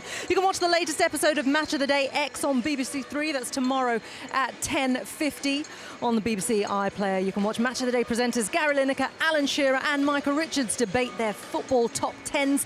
We'll have all the games from the run-in and show you the trophy being lifted on the last day of the season this Sunday in the WSL. All the build-up is from 11:45 on BBC Two. And before we head back to the second half of Arsenal against Tottenham, let's get a recap of the first. It's high tension at the Emirates as Arsenal look to take the title race to the final day of the season. Here comes Beth Mead, and it's 1-0. What a block off Miedema. It's back in by Mead, and the goalkeeper just about grabs it. Here at the Emirates, still a great atmosphere, and the players are back out on the pitch ahead of this second half. Arsenal in their huddle. Tottenham with plenty to discuss in terms of how they're going to come back into this. Arsenal, of course, do not have the option of losing today. They need a victory or at least a draw to take this title race to the final day of the season on Sunday. So before we kick off this second half, let's hand you back to our commentary team, the former England and Everton goalkeeper Rachel Brown-Finnis. But first, Robin Cowan. Yes, thank you very much, Reshmin. And it looks like Spurs have made a change at the break. Kaya Simon off for the Finland international Evelina Summanen. So be interesting to see how Spurs approach this one. Another very good, cultured midfielder. Simon, well, didn't have a bad first half. No, I'm wondering whether that is a tactical change, because I felt Kaya Simon offered support for Rachel Williams up front, joined in as a 2 up front. But Summanen has been excellent this season. When I've seen her play, she's really grown into that midfield role. She can play as a defensive midfielder. Maybe it's a little bit of help for Josie Green and Clemeron to compact that midfield, where Arsenal have been causing them problems. Simon was player on a booking. He may have come into it, but Spurs did need, as you said, a little bit of help in that department. As highlighted at half-time, Leah Williamson with those perfect passes through the lines to shut off those channels a little bit more often, Spurs, because Arsenal could be further ahead, but they're not. And so Spurs will feel like they could get something out of this game still. You can see those three in midfield are working really closely. So out of possession, it's difficult to play through. In possession, you've got someone to pass to it almost immediately. Finding those little triangles to play out of trouble.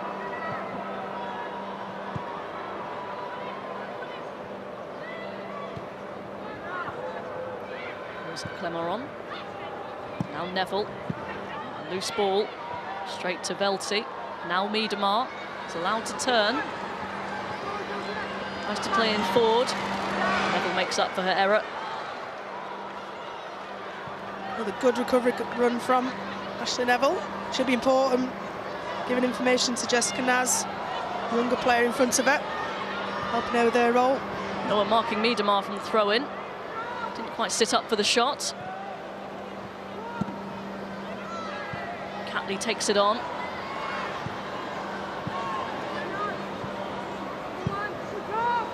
Summanen with the touch. It's away from Naz. Arsenal back on the ball. Critical touch around the corner there from Summanen. The ball had been congested a bit in Arsenal's final third, and there'd been trouble for Spurs.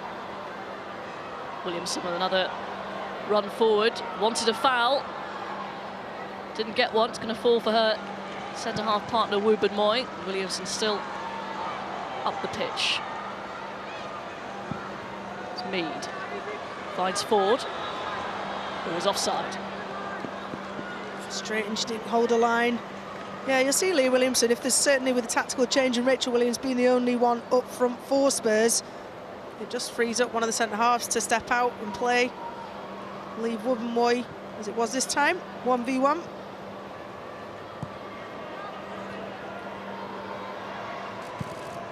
A lot of space for Beth Mead. That was a tight decision once again, which hasn't gone in Arsenal's favour. Lovely turn from Naz. I'd argue excellent defensive line to keep playing such good players offside.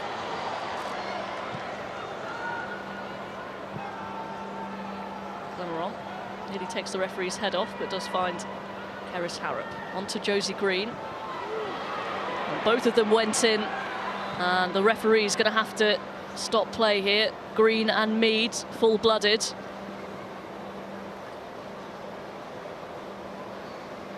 Both looking a bit of pain. Well, Beth Mead, given the form she is in, and with the Euros around the corner, everybody who supports the Lionesses will be desperately hoping she's okay. It was a lunging, studs-up challenge from Josie Green,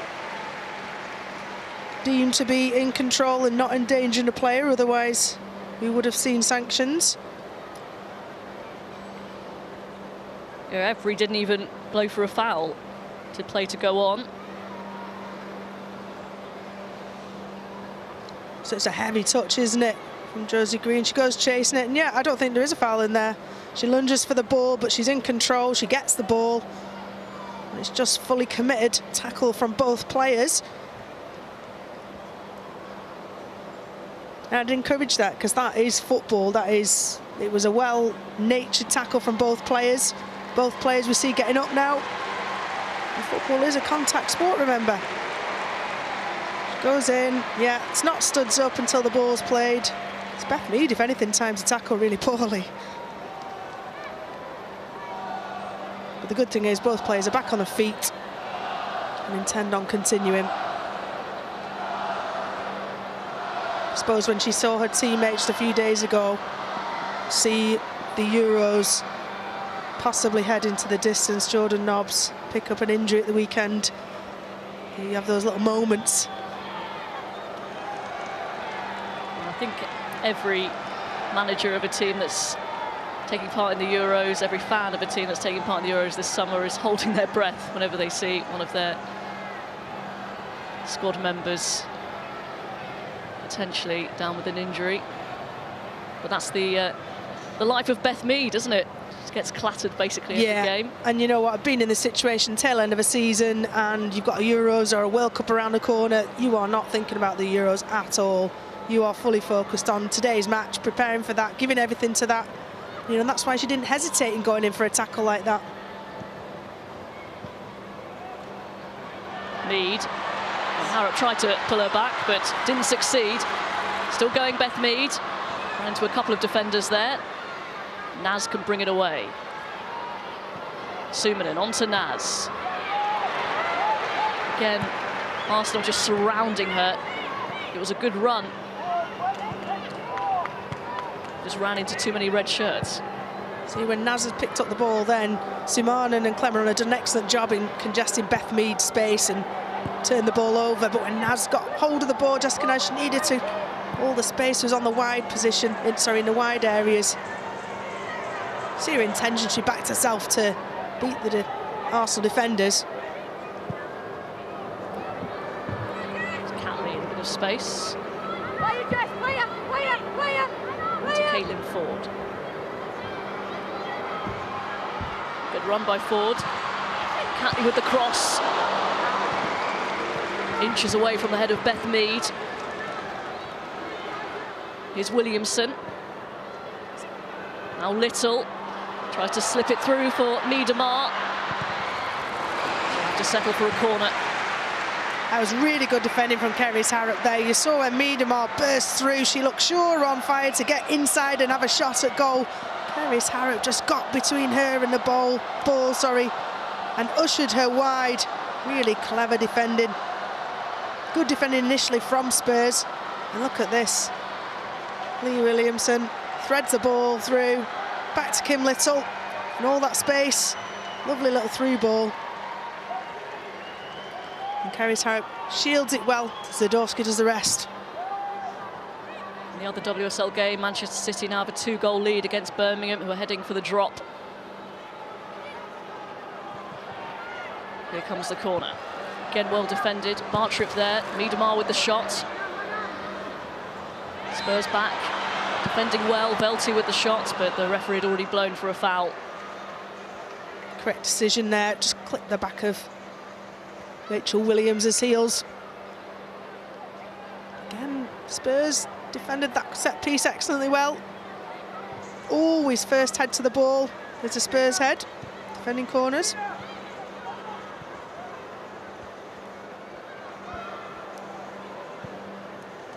Your view on the title race, Rachel? It's Chelsea's to lose. Oh, it's a blue. For me, it's Chelsea of, yes, they started the season when Arsenal got the better of them, but they've reigned supreme this year. Here's Miedemar. Lovely dummy. And another shot straight at Korpela, who did well to keep it out. Shout for handball of Catley, but referee has indicated she's happy for play to continue. Arsenal upping the pressure, pinning Spurs back, barely gone out of their half. That's a bit sloppy from Mead, giving it to Williams, but she's back. Mead to win it back.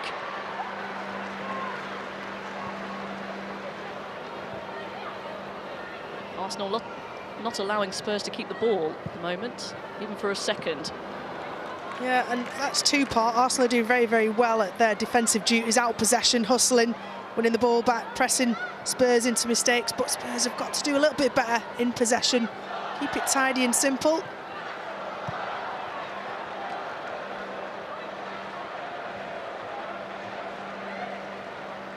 Zadorsky, Canadian international.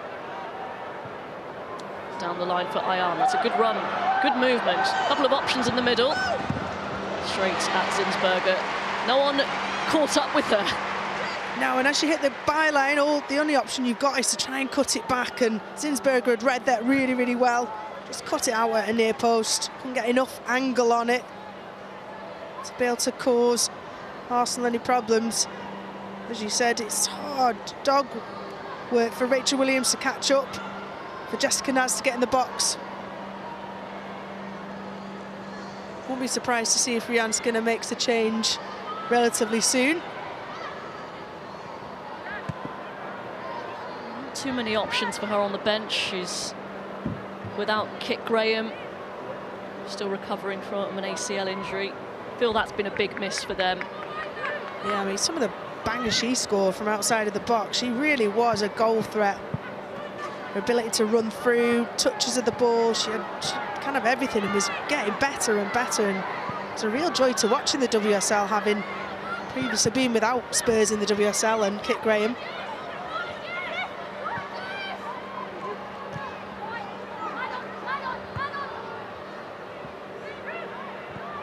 Little gets there just ahead of Ayan. Now a bit of space for Maritz.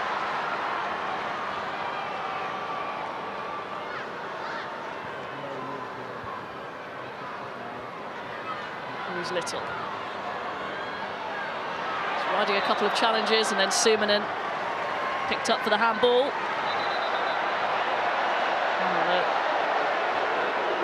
A bit of afters there from the Finnish international.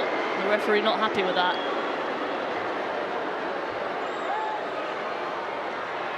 She needs to calm down. Clearly not happy with the decision, but slight overreaction.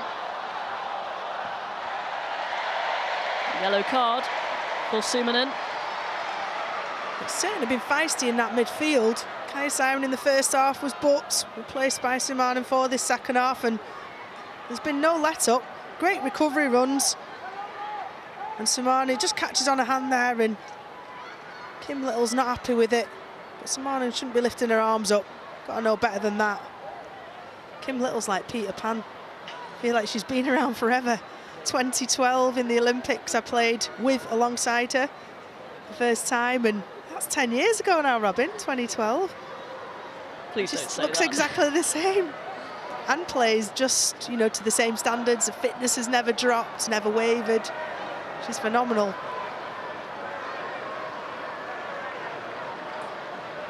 She's played now 51 consecutive games for Arsenal, featured in 51 consecutive games, which is quite some achievement. I think her retirement from international duty in the summer may have helped that.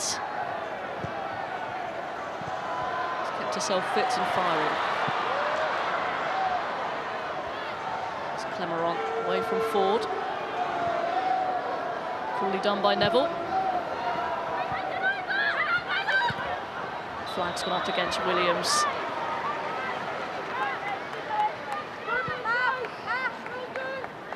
I'd agree with the half-time discussion about VAR not being necessary. I think the continual improvement of the officials tonight so far, the referee and the assistant referees have done a really good job. Tight calls when we've watched them back on TV have been proven to be exactly right. Probably going to jinx them by saying that, but there's certainly been a marked improvement in the standard of refereeing over the last few years, and it had to. Professional league, we do want professional officials.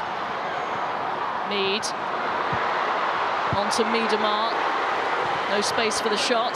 Back out to Beth Mead. Options in the middle. Neville gets first contact. Catley. On to Ford. Comes away with the ball. Kim Little urged to shoot, and then Beth Mead. Just too congested on the edge of the penalty area for Arsenal. No room whatsoever. Good defending from Spurs. So hard to play through, isn't it, when they compact? Oh my God. All 11 players within pretty much, you know, a 20-yard width and a 20-yard depth. All in front of the goal.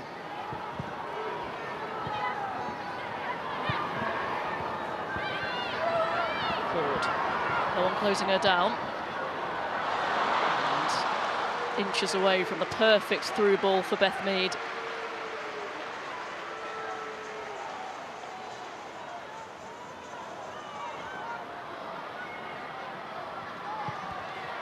Simanen was just getting some instruction from Rhian Skinner on the sideline there.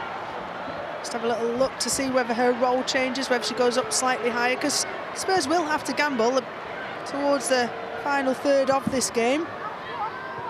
They're certainly lacking attacking threat. Rachel Williams a bit isolated up top on her own.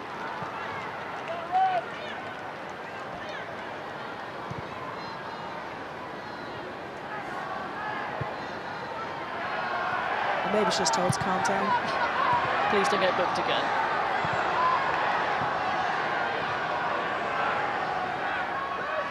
Little, great ball. On to Ford, who'd made the move, but she can't pick out a red shirt. Keris Harrop, well, she took a chance. She's given it straight back to Arsenal and Ford. Dig towards the back post and kept in by Mead, but no one there on the end of it.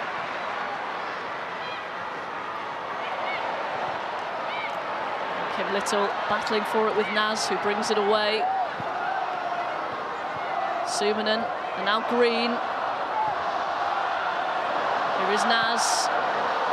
Now Ayan. Williams to aim for in the box.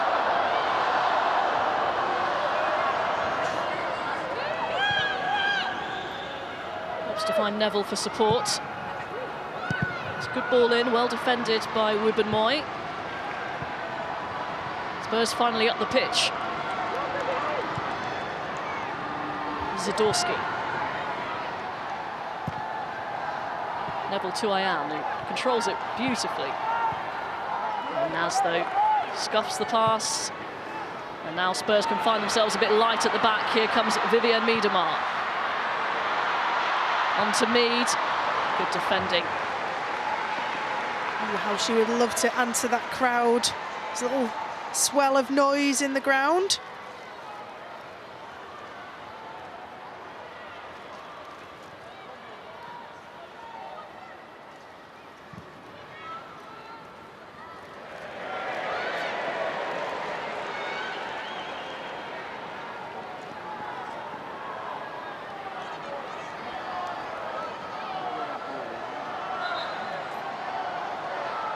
Well, all started so well first day of the season at the Emirates. The 3-2 win against Chelsea, but could well end the season empty-handed. It'd be a bitter pill to swallow, that, for Jonas Eidevall, coming in and having the impact that he felt he had on the team, and I'm sure his expectations at that point were to win the league, to potentially win the Champions League, lofty dreams of that, which were duly cut short. Mead into the penalty area. Again, really good ball across, no one there to put it in. It was, she jumped up and down after no one got on the end of that. I'm surprised she didn't shoot. She likes an angle like that to shoot from, Beth Mead. But second 6-yard box, just needed to cut it back a little titchy bit more. The edge of that 6-yard box, so players in.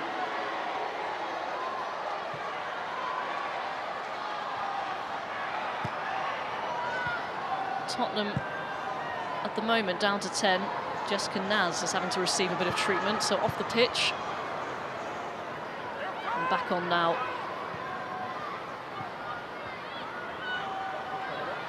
Mead dispossessed. Suominen does well to find Naz. Lovely ball to Ayan. Again, Kim Little wins the ball back for her team. She really has played an exemplary performance, playing in that 4 role, hustling the ball off of players half her age.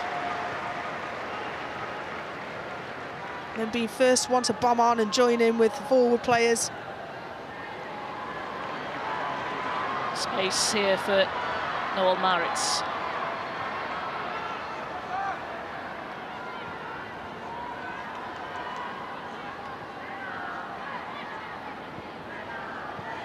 Spurs in a good shape.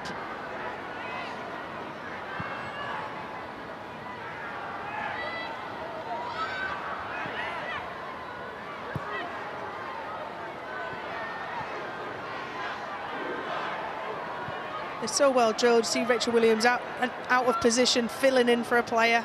Ryan, she stays up top. Well drilled is exactly that. Naz trying to play it through towards Ayan, who has taken up the centre-forward role. Here's Ford. Naz struggling to get back now.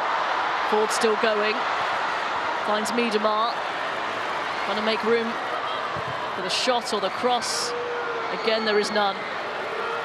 Clemeron stays strong. Gets the ball clear. Brilliant composure from Clemeron there. One of the world's best players, Miedemar, trying to win it back, and you're only 8 yards from your own goal. Shields the ball exceptionally well. Buys herself a little bit of time to feed and find possession for her team.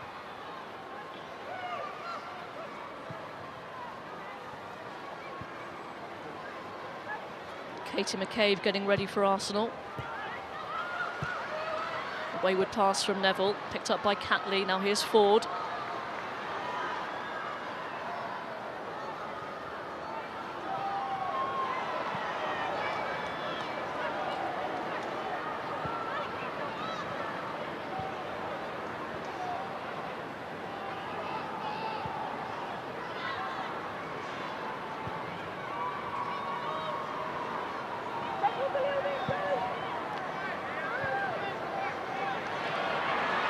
Beautifully done by Leah Williamson.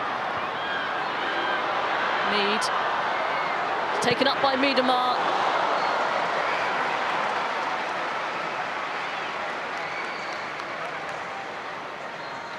Expected her to go close to that with that one, Miedemar.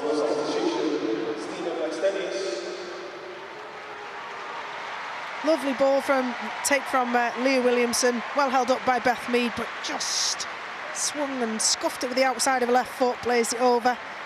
Blackstenius has had a reasonable evening, caught offside a couple of times, but has led that line very, very well for Arsenal.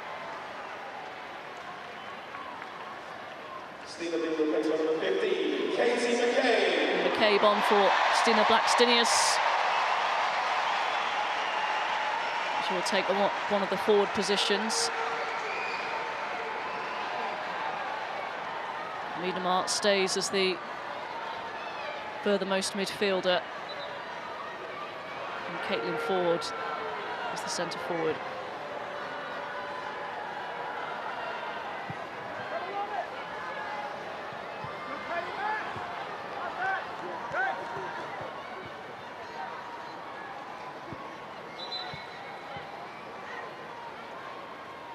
Jordan Nobbs confirmed she will miss the final 2 games of the season. Will she miss the Euros? We still have to wait and see. Change for Tottenham. Izzy Lane coming on, 18-year-old. Just her 2nd substitute appearance in the WSL this season. And Jess Naz coming off. She looked like she was tiring a little bit. Yeah, Jessica Naz certainly had some exciting spells during certainly the first half, but did look a little bit tired. Decision making was a little bit foggy.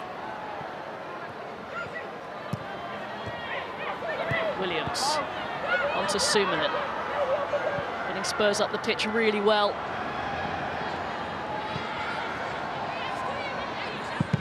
Suominen cross straight off Kim Little.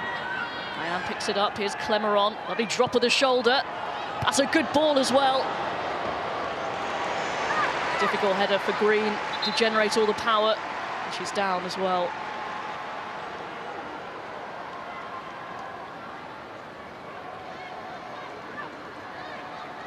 Quite sure what happened there. See on the replay, hopefully. Decent ball in from Clemeron. She goes up for the header. I think just twists awkwardly. Don't think there's really much contact from her own teammate, Rachel Williams. Clock on the head, maybe.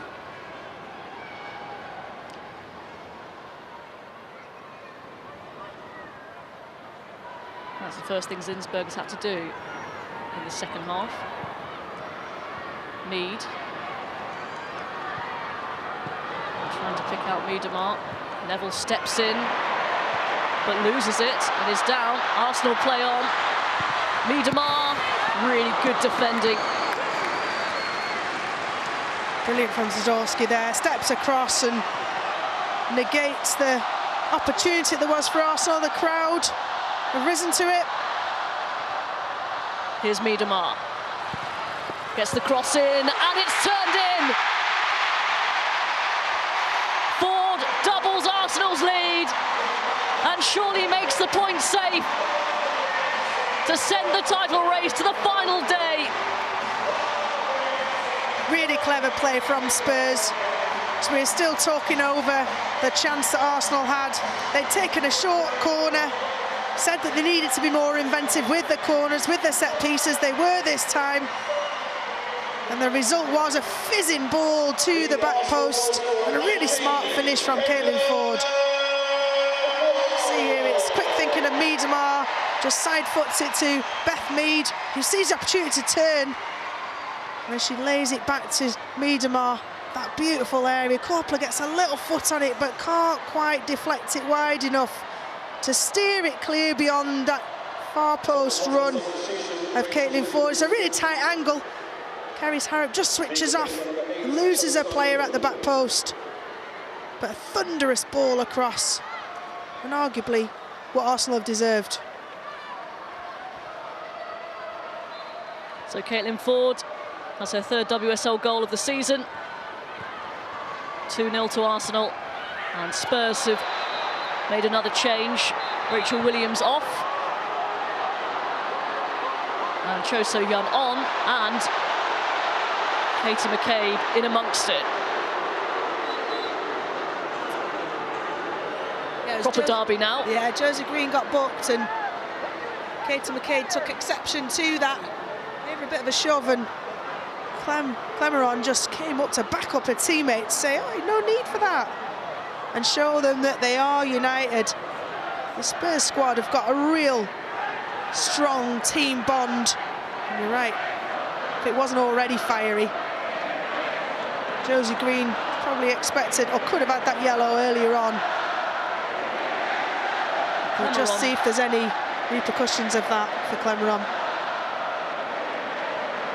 Still remonstrating with the referee. McCabe, who's only just come on as a sub.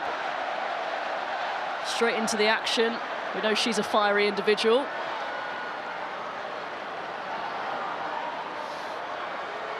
So a yellow card for Clemeron and a yellow card for McCabe. And still words being exchanged. I don't think either player are happy with the outcome of that. See here, it's a Josie Green goes over the ball and catches Valti.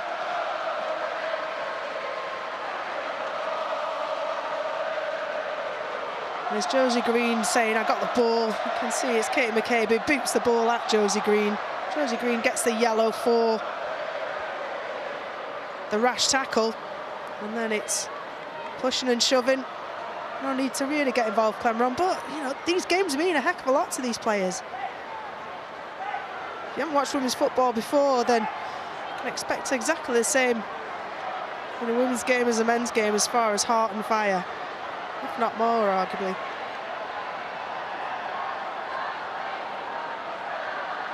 They need to keep their heads.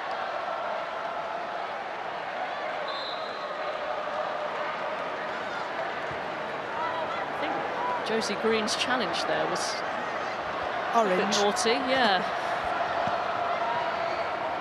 They'll only get one look at it, the referees, no VAR. I think that was the right decision, in my opinion. Yeah, I don't think it was out of control. It was bordering on endangering the player.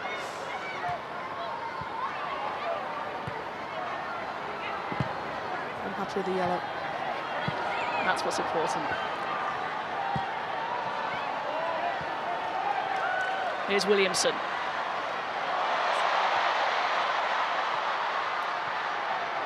Ford. Beth Mead can't take possession.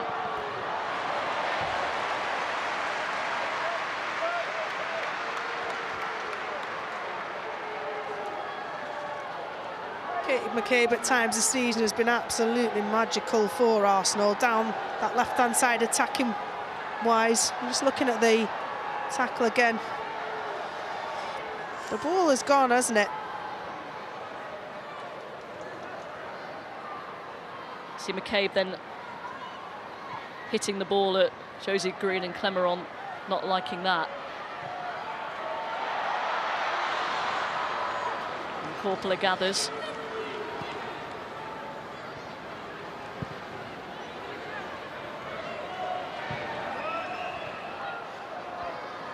Here is Neville.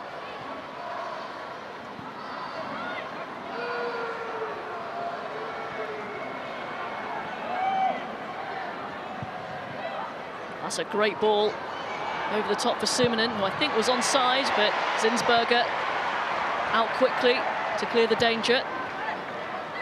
Excellent read from Zinsberger there on the front foot.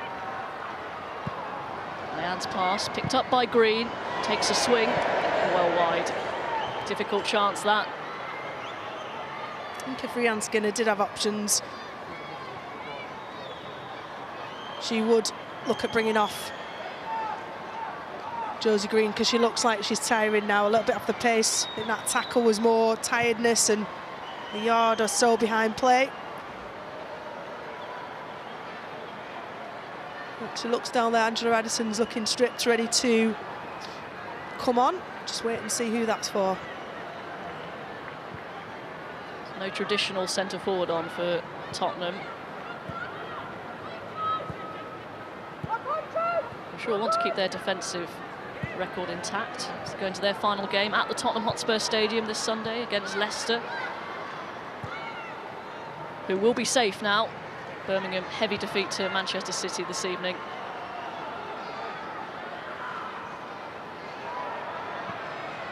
And we will follow the final round of the Women's Super League. BBC 2 at 11:45. We will be at West Ham against Arsenal on BBC 2, and you can listen to Chelsea against Manchester United on BBC Radio 5 live on Sunday from midday.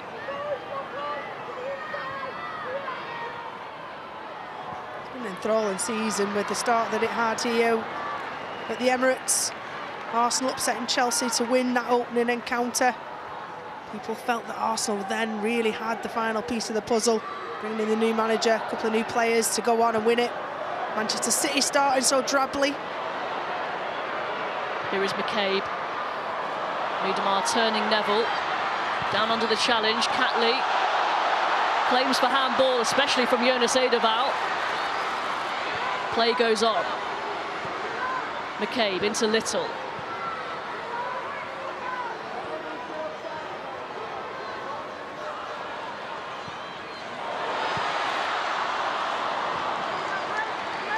Williamson's ball going to be retrieved by Catley.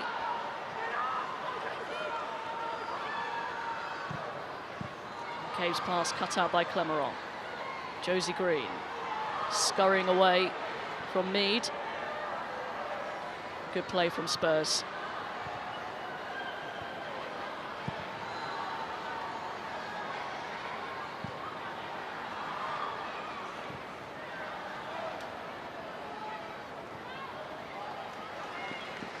Saying how strong Manchester City have finished this season. They've had such, they've been such a key player in these big three teams over the last years, and one of those players who's retiring at the end of the season, Karen Bardsley, 82 caps for England. He's instrumental in driving the game on, both as a goalkeeper, as a professional. He really lifted the level of goalkeeping at international standard, as a really fantastic role model for all young girls across the country.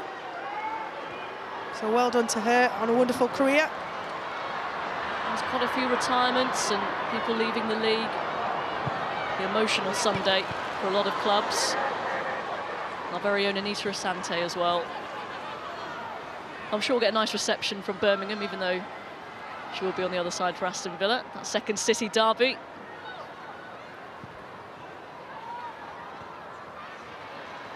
Angela Addison. Couldn't quite get there. The next level that Rian's going to be looking to build on, Spurs looking ahead to next season, is safe. They've so much better with regards to performances this season, regards to points accumulation, goals conceded have been far superior to last season. The depth of squad, what options have they got off the bench? Yes, young players are great, but the squad does need strengthening to push on. Frida Marnham getting ready to come on for Arsenal.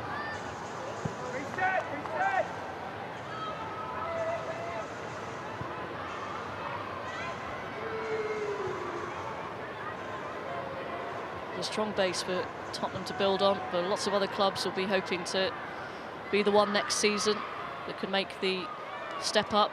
Brighton started so well, they've tapered off quite dramatically towards the end of the season.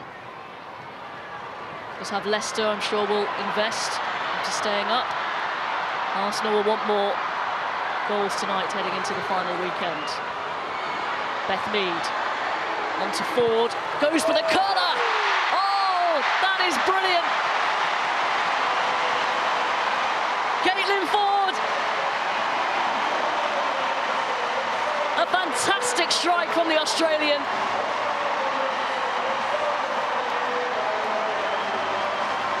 A goal befitting of the stage in which this game is being played. 3-0 to Arsenal.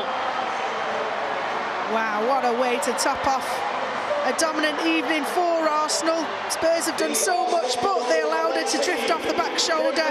Ashley Neville got dragged in towards Beth Mead, and she had enough time and an absolute quality to pick that spot. Nothing that Corpler could do in the Spurs goal. Beth Mead does really well to sort her feet out and play that ball across. What about that for a finish? Here at the Emirates in front of a pretty substantial crowd. To get the third goal for your club in a title race, I'm sure that feels pretty special for Caitlin Ford. You call that a strike? This is a strike. I think even Katie McCabe and the pearlers she's put in this season will have applauded that.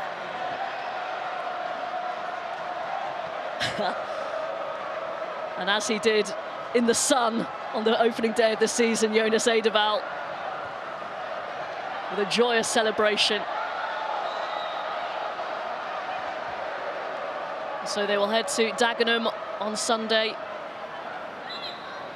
hoping that Manchester United can take points off Chelsea. It's going to be a big ask. Yeah, I don't think United have beaten any of those top three: Arsenal, City, Chelsea. So it would be a monumental task for Mark Skinner's side. Ford taken off, quite the mic drop moment, curling one in and then off onto the substitutes bench. Frida Mardam on for the final 7 minutes or so. He tripped.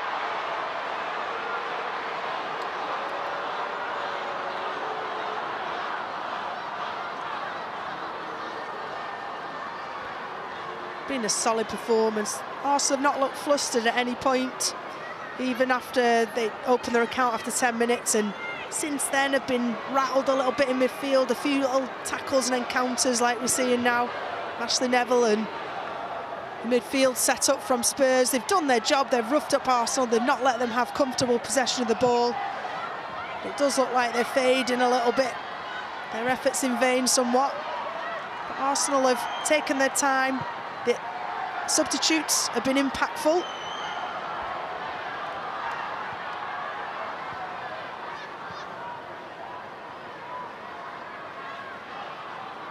Here is Williamson.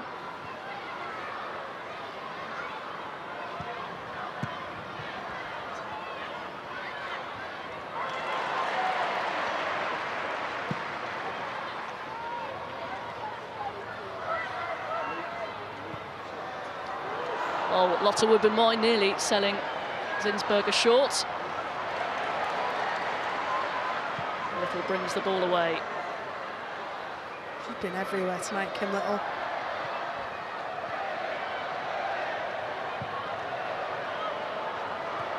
All over the top for Miedema.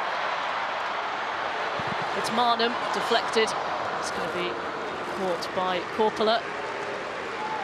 So 5 minutes remaining. It's time for our Barclays Women's Player of the Match, Rachel Brown-Finnis. Well, I've gone for Kim Little. I think she's covered every blade of grass in that midfield. She's been the first to join in with attacks. She's been the first line of defence for Arsenal when they've needed it. She's allowed them to build from the back, and everything she's done has been with finesse and class. Been a wonderful captain on the night, as she has been for many years. Plaudits often go to goal scorers, but not tonight. Here is Sumanen in behind. She ran that out of play. Either way, didn't come to anything, and Arsenal can bring it away.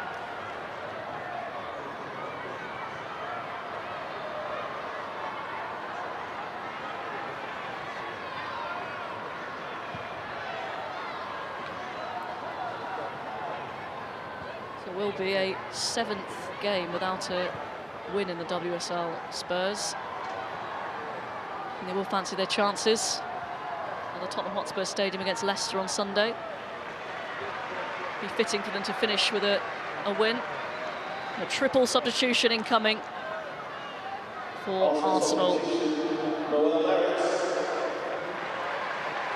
And Noel Maritz coming off for Laura Wienreuter. Straight swap, right back for right back.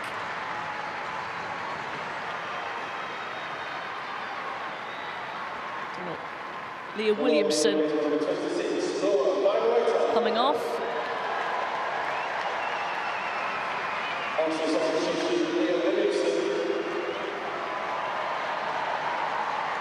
Good reception from the Emirates crowd. For Leah Williamson, England captain for this summer's Euros, and a tap of the badge for the Emirates crowd. Arsenal supporter through and through. Jen Beattie coming on.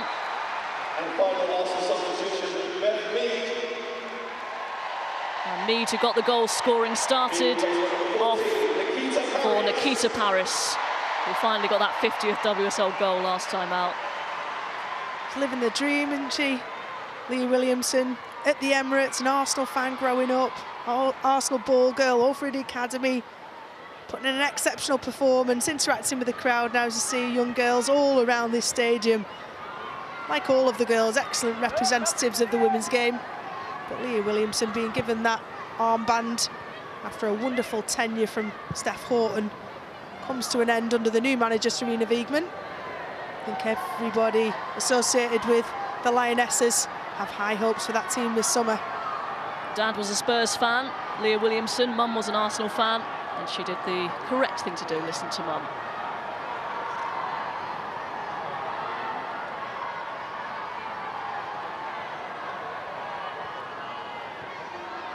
So 2 minutes of normal time to go.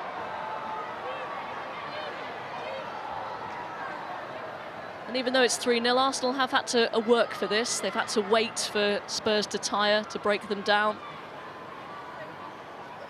Yeah, and you see that the difference in changes, talking about Spurs, will need to get more players to improve their squad depth, the quality of that squad depth. It's brilliant experience for young players to come on and play at the Emirates at such young ages, and ultimately doesn't affect their league position particularly. They're learning from such well-honed professionals. Here's Paris. Trying to pick out Wiedemar at the far post, but cut out by the goalkeeper. His lane to Sumanen. Certainly made an impact since coming on. Composed in possession and fiery as well. Fiery Finn.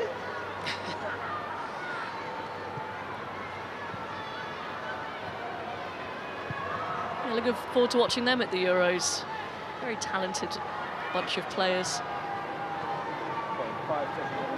Perennial, you know, the teams always seems to be at the Euros. For a relatively small nation, they have a high percentage of players who, female footballers, similar to Iceland. You know, again, sport is not traditionally a men's sport, it's a 50-50. Everyone can play football.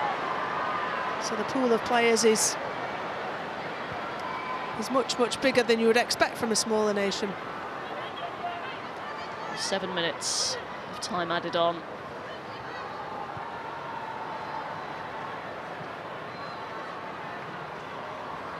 How good's your Finnish or Icelandic ahead of this summer?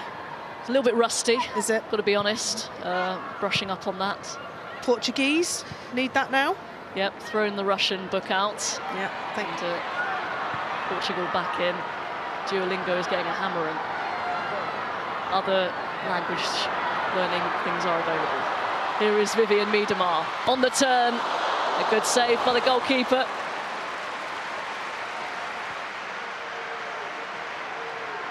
It's a wonderful thing, isn't it, about switching on any WSL game now, and they're full of internationals who you'll be able to see on the TV this summer.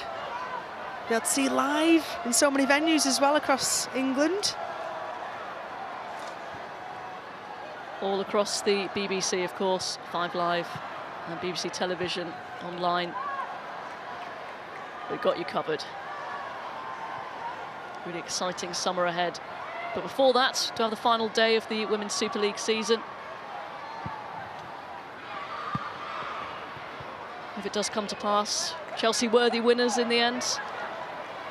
I would agree with that. Yeah, worthy winners. I think when they went head-to-head in the semi-final, you could see the subtle differences between the two. Chelsea had been there before. They'd been in a high-pressure situation. They went in at half-time. I think it was 0-0, and there was not a lot between them, but Chelsea came out in a different gear in that second half. It's Miedemar against Bartrip, who's matched her well.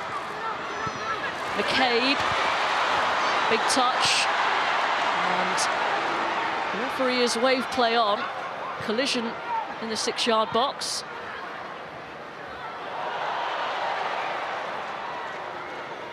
Chelsea. Tackle still flying in. Sorry, going back to title contenders, Chelsea found ways to grind out wins as well.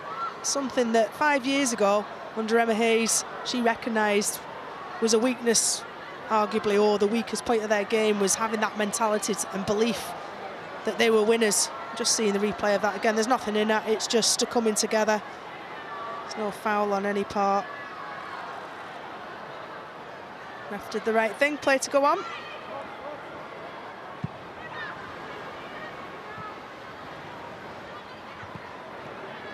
Clemeron closed down. Here is Wienreuter. January signing from Hoffenheim. Paris. Trying to skip away. Lane puts it out for a corner. The Arsenal Women's Supporters Club player of the match, number 9, Beth Mead.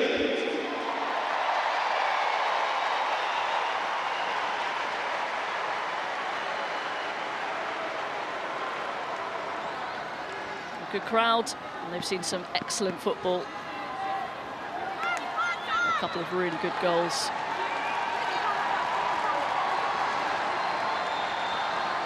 Exciting that we're going to have a regular North London derby, because that hasn't always been the case. Both for the players on the pitch to get up for, as well as the respective sets of fans.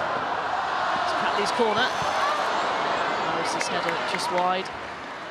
The only thing missing for Spurs anyway is a win. 10 meetings now, and just the one draw in the Women's Super League. Well, Arsenal have been the leading light women's football for the past part of 30 years, starting off under Vic Akers, and the raft of trophies that they've won, albeit they've not won a title for, I think it's 8 years now, because of teams catching up on them, Chelsea, Manchester City. And with Spurs only in their 3rd year of fully professional football, in there lies the difference.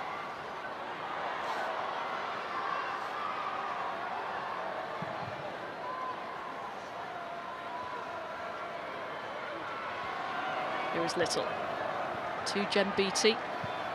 Seen her playing time drastically restricted this season. She's been injured, but Williamson, Wubben-Moy provided a solid partnership.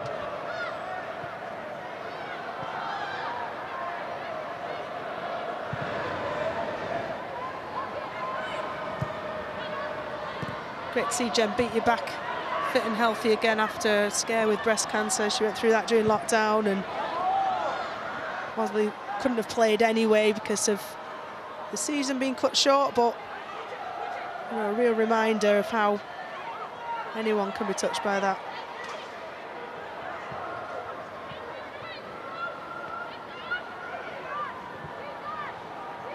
Here is Sumanen. Into Addison. There's a chance for Spurs. Addison goes down, and it's a penalty. Penalty given away by Wubben-Moy. Smart play from Angela Addison. Wubben-Moy was leading into her. Going to see the replay soon. If she has her arms, if she's got anything on her shirt, Angela Addison expected to outpace Wubben-Moy. Oh, and she does, she catches the back of her heels, absolutely. Angela Addison does the hard work, gets in front of her, gets across her. Wubben-Moy clips her heels. And it's Angela Addison, a substitute, stepping up to take the penalty. 6 goals in all competitions this season, just 1 in the WSL for 22-year-old Angela Addison, who has the chance to net at the Emirates.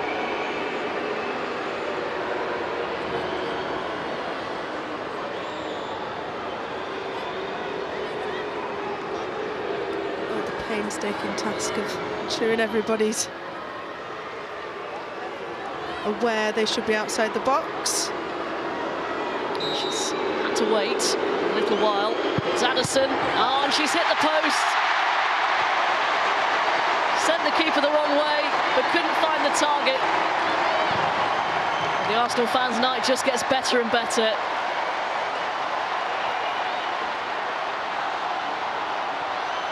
That would have been just rewards to Spurs. They've worked so hard, they've battled so hard defensively, had few chances in the final third offensively. That that little burst of energy from Andrew Addison to get across Wubben-Moy to earn the penalty, and she just gets too much angle on it, almost chops down on it. You see it pop up a little bit and skew wide. Job done for now for Arsenal. 3-0. Thanks to strikes from Beth Mead and a brace from Caitlin Ford. They had to win today to have any chance of taking the title at the weekend, and they have done just that. A confident performance as the team head into the final day. The WSL title will go down to the final day once again. Full time at the Emirates. Arsenal 3, Tottenham Hotspur 0. Rachel Brown-Finnis and Robin Cowan, thank you very much indeed. Yes, it is a great result here at the Emirates. Sweet Caroline, good times never felt so good, ringing out here across North London. Only for the red side of North London, though, and it was such an important victory. You can see the players here.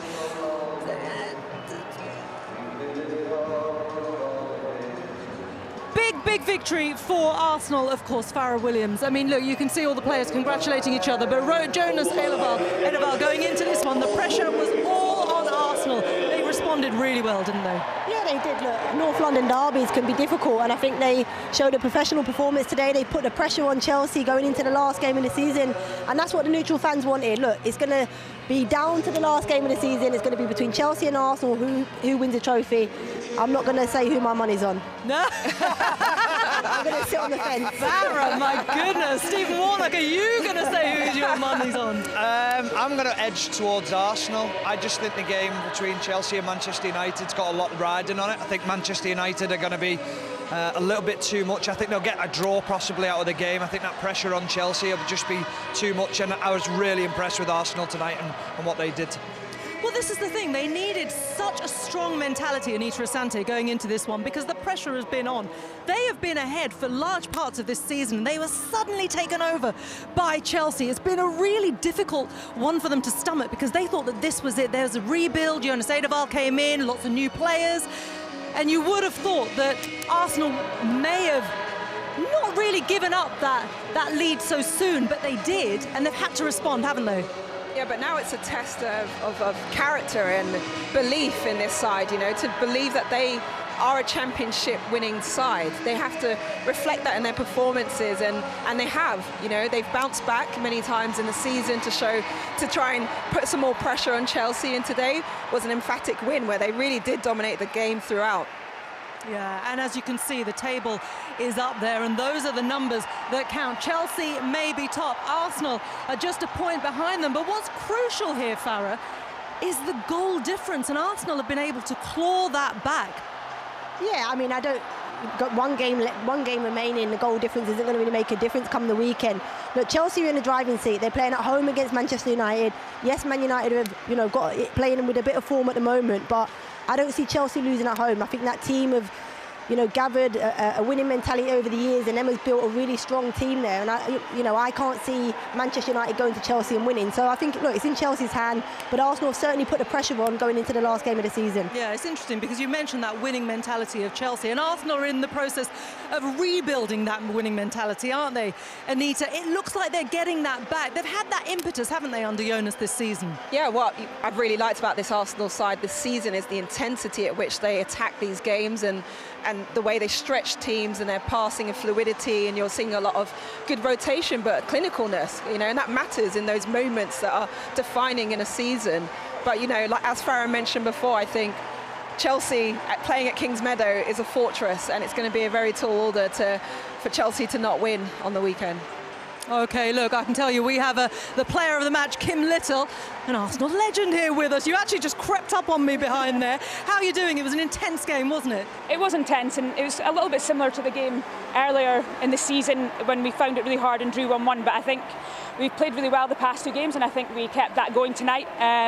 Another clean sheet, luckily at the end, but another great 3 goals, and I thought we dominated the match, and it was a great performance from us. What was the pressure like coming into this? What was the mentality like coming into this? Because you knew that defeat was not an option. A draw would have kept you in it going into the final day, but it was that victory you needed. What was it like in that dressing room before? Yeah, each of these last matches for us, it's just about getting points on the board. You know, it's in Chelsea's hands, but we've kept the pressure on them, and it's all down to Sunday now. Yeah, it is. What's it been like under Jonas Eidevall this season? We were just talking about that. Anita was just mentioning that he's really improved the intensity of this side and the quality of the play that we're seeing out on the pitch. Have you felt that?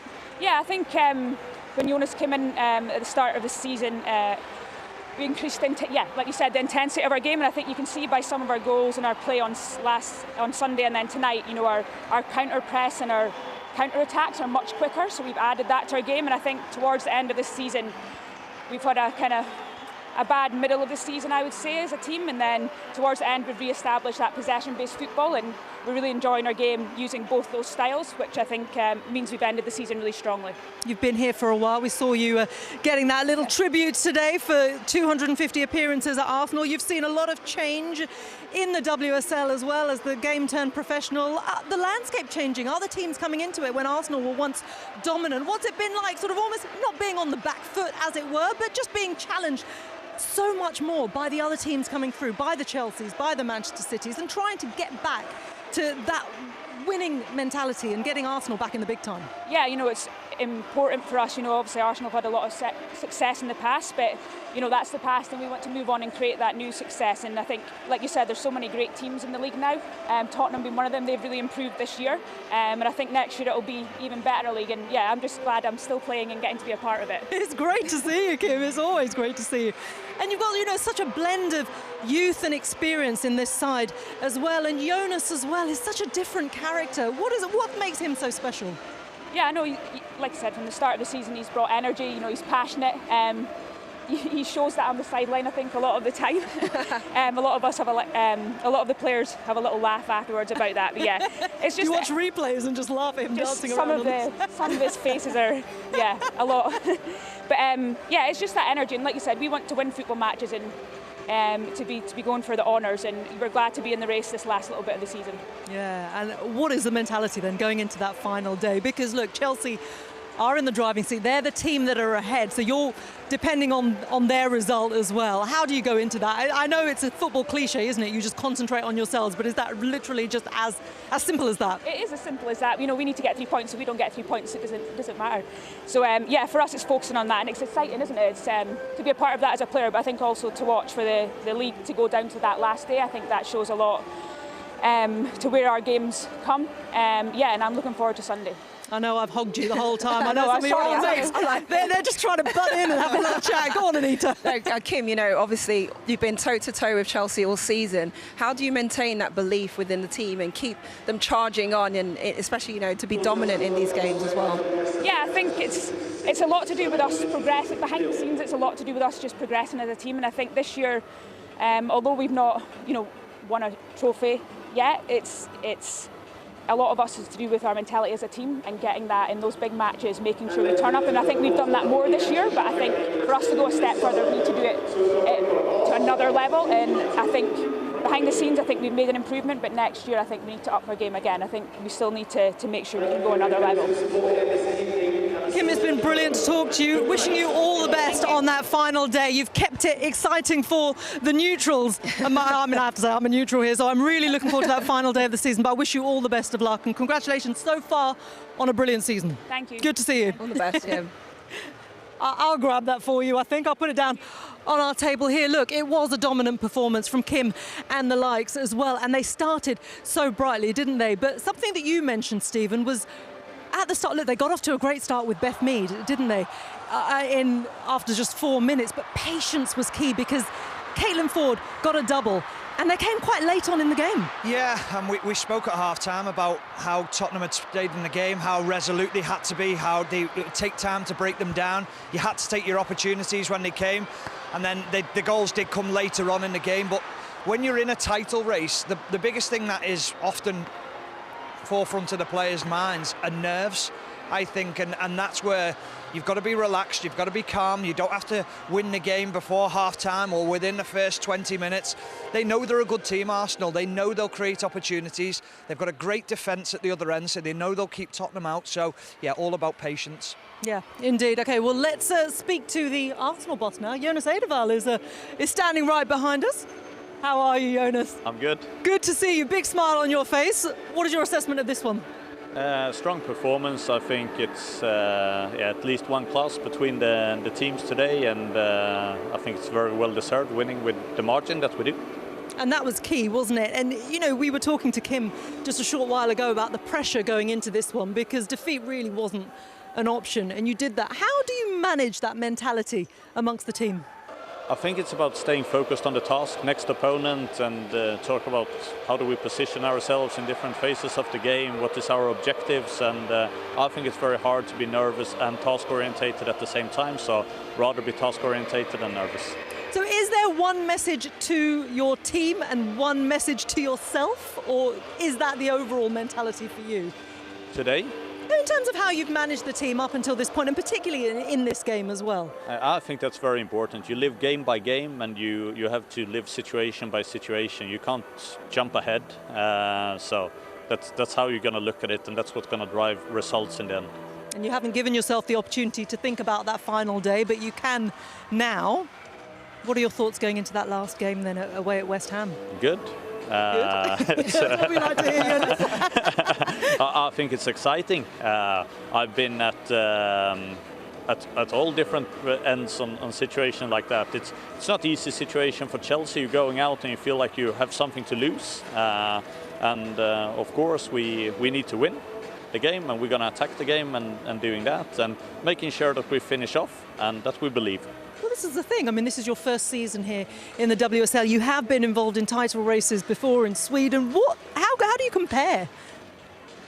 I have to say it's similar in title races. I've been fortunate. I'm usually involved in title races, so I usually think when things are deciding, it's really important to be one of the teams that everybody else is looking at, and we accomplish that. And let's believe, and if it doesn't work, then we have to be, of course, really gutted about that, but we need to believe on Sunday that anything can happen for us. Yeah, that is the thing, isn't it? Because by the time you come to Sunday, you will have time to reflect on the season, win or lose. How do you look back on the intensity, the performance of this side, and the fact that you have taken it to the final day of the season? Yeah, I think it shows that we have improved. We have been fighting on all different parts within Europe and in the league, and if you look at the points that we have been taking, I think it shows development. And I think we've shown now after the FA Cup semi-final against Chelsea that we have another level in us. I think we have been playing really well against Everton, Aston Villa, and now Tottenham. And the key for us now is to maybe see if we can get it up another level and to keep the consistency.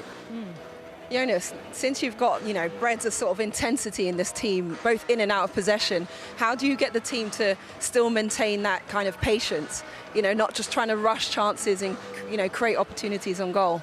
Yeah, I think that's the hard part, because I think every manager is looking for the balance where you want to go. The moment for counter-attack is on and you really want to go fully, but if it's not on, you need to have good decision making, and that's what I've been really pleased with in the last 3 games. I think we have looked like a team with really good balance in those decisions, so we just need to keep on doing that. And it starts with clear positionings and clear runs, because then the situations becomes more clear for the players and it's easier to take the decisions at least. Yeah. Jonas, you've had a year now at Arsenal, and obviously you can see a progression with the way your styles come into the game. Is it exciting next year to see where you can take this group to? Yeah, without getting ahead of yourself, no, obviously. Exactly. It's Sunday, but I told them I might as well be transparent with that. After the Chelsea game in the FA Cup semi-final, I think that should be our aim, to impose our style when we are playing against Chelsea, when we're playing against Manchester City, when we're playing against Wolfsburg in the Champions League, and that's our next step, and that's what we need to find out how we're going to take that step. Is that one of the biggest things then? Belief in what you're trying to put across to the players, and then believe in what you're trying to put across is the answer? Yeah, but also I think the preparation. We need to find ways in training to how we prepare. So when we go out and play opponents like that we dare to play, and from there on we can learn and we're gonna progress, and that I'm definite of. But we need to find that, and it has been really developmental for me this first year in England, because it's like we barely have had any training time, and so now I know that next year, so then I can plan a little bit more for it. You can definitely prepare so much better. And just finally, very quickly, how proud are you of just being able to take it to the final game of the season? Very, and I mean, especially for the players. And I think you can all see, I think we scored 63 goals so far in the season, but I think the key is we only conceded 10. You can see how much it means for us, and even here with the penalty, we can see how invested we are into that. We don't want to concede goals, and it's just such a great starting point to winning games. It certainly is. Jonas, congratulations on the victory today, and wishing you all the best. Whatever happens on Sunday, we'll all be there, we'll all be watching. But good luck to you away at West Ham on Sunday. Thank you so much, Jonas. All right, appreciate it. Thank you. I think I grabbed the mic here, and I'll put it down this way. Here, always interesting to talk to Jonas Eidevall, and it's something that you asked him there. The progression that he's made in this side, the mentality, because he has changed something in this Arsenal side, hasn't he, Farah? He definitely has. Look, Arsenal, when they used to play in the big games, as he mentioned there, against the Manchester Cities and Chelsea, they always used to find it difficult, and they never used to win those games. Those are the games that they've actually got, results from this season. So they've certainly showed some improvement in that area. I think he mentioned it there. They've got a lot to do with their mentality away from, here and turning up every week. And I think that if they can get that to the next level, then they'll be competing with the likes of Chelsea year on year. And I think coping with pressure, coping with that, like it's going to the final game. Jonas has been there, he's been in title races. So, he has a calm presence. It's going to translate onto the players as well. Okay, well, let's update you on the other result in the WSL this midweek. And this is actually a huge one for Manchester City, because they beat Birmingham by 6-0. For Manchester City, that means that they go into third spot ahead of Manchester United going into that final day. But it's a devastating day for Birmingham City, because this result means that they are relegated. They have just 8 points on the board this season, which means that Birmingham City have been relegated this midweek before that final game of the season. And of course, there are 6 final WSL fixtures taking place on Sunday. Villa are hosting Birmingham City at Villa Park. Brighton take on Everton. United travel to Chelsea. Reading with Manchester City. Tottenham at home to Leicester. And we will be at West Ham against Arsenal. Our coverage begins on BBC Two from 11:45, and commentary of Chelsea's game will be on Radio 5 Live. Okay, thank you, Farah, Anita and Stephen, for joining me here.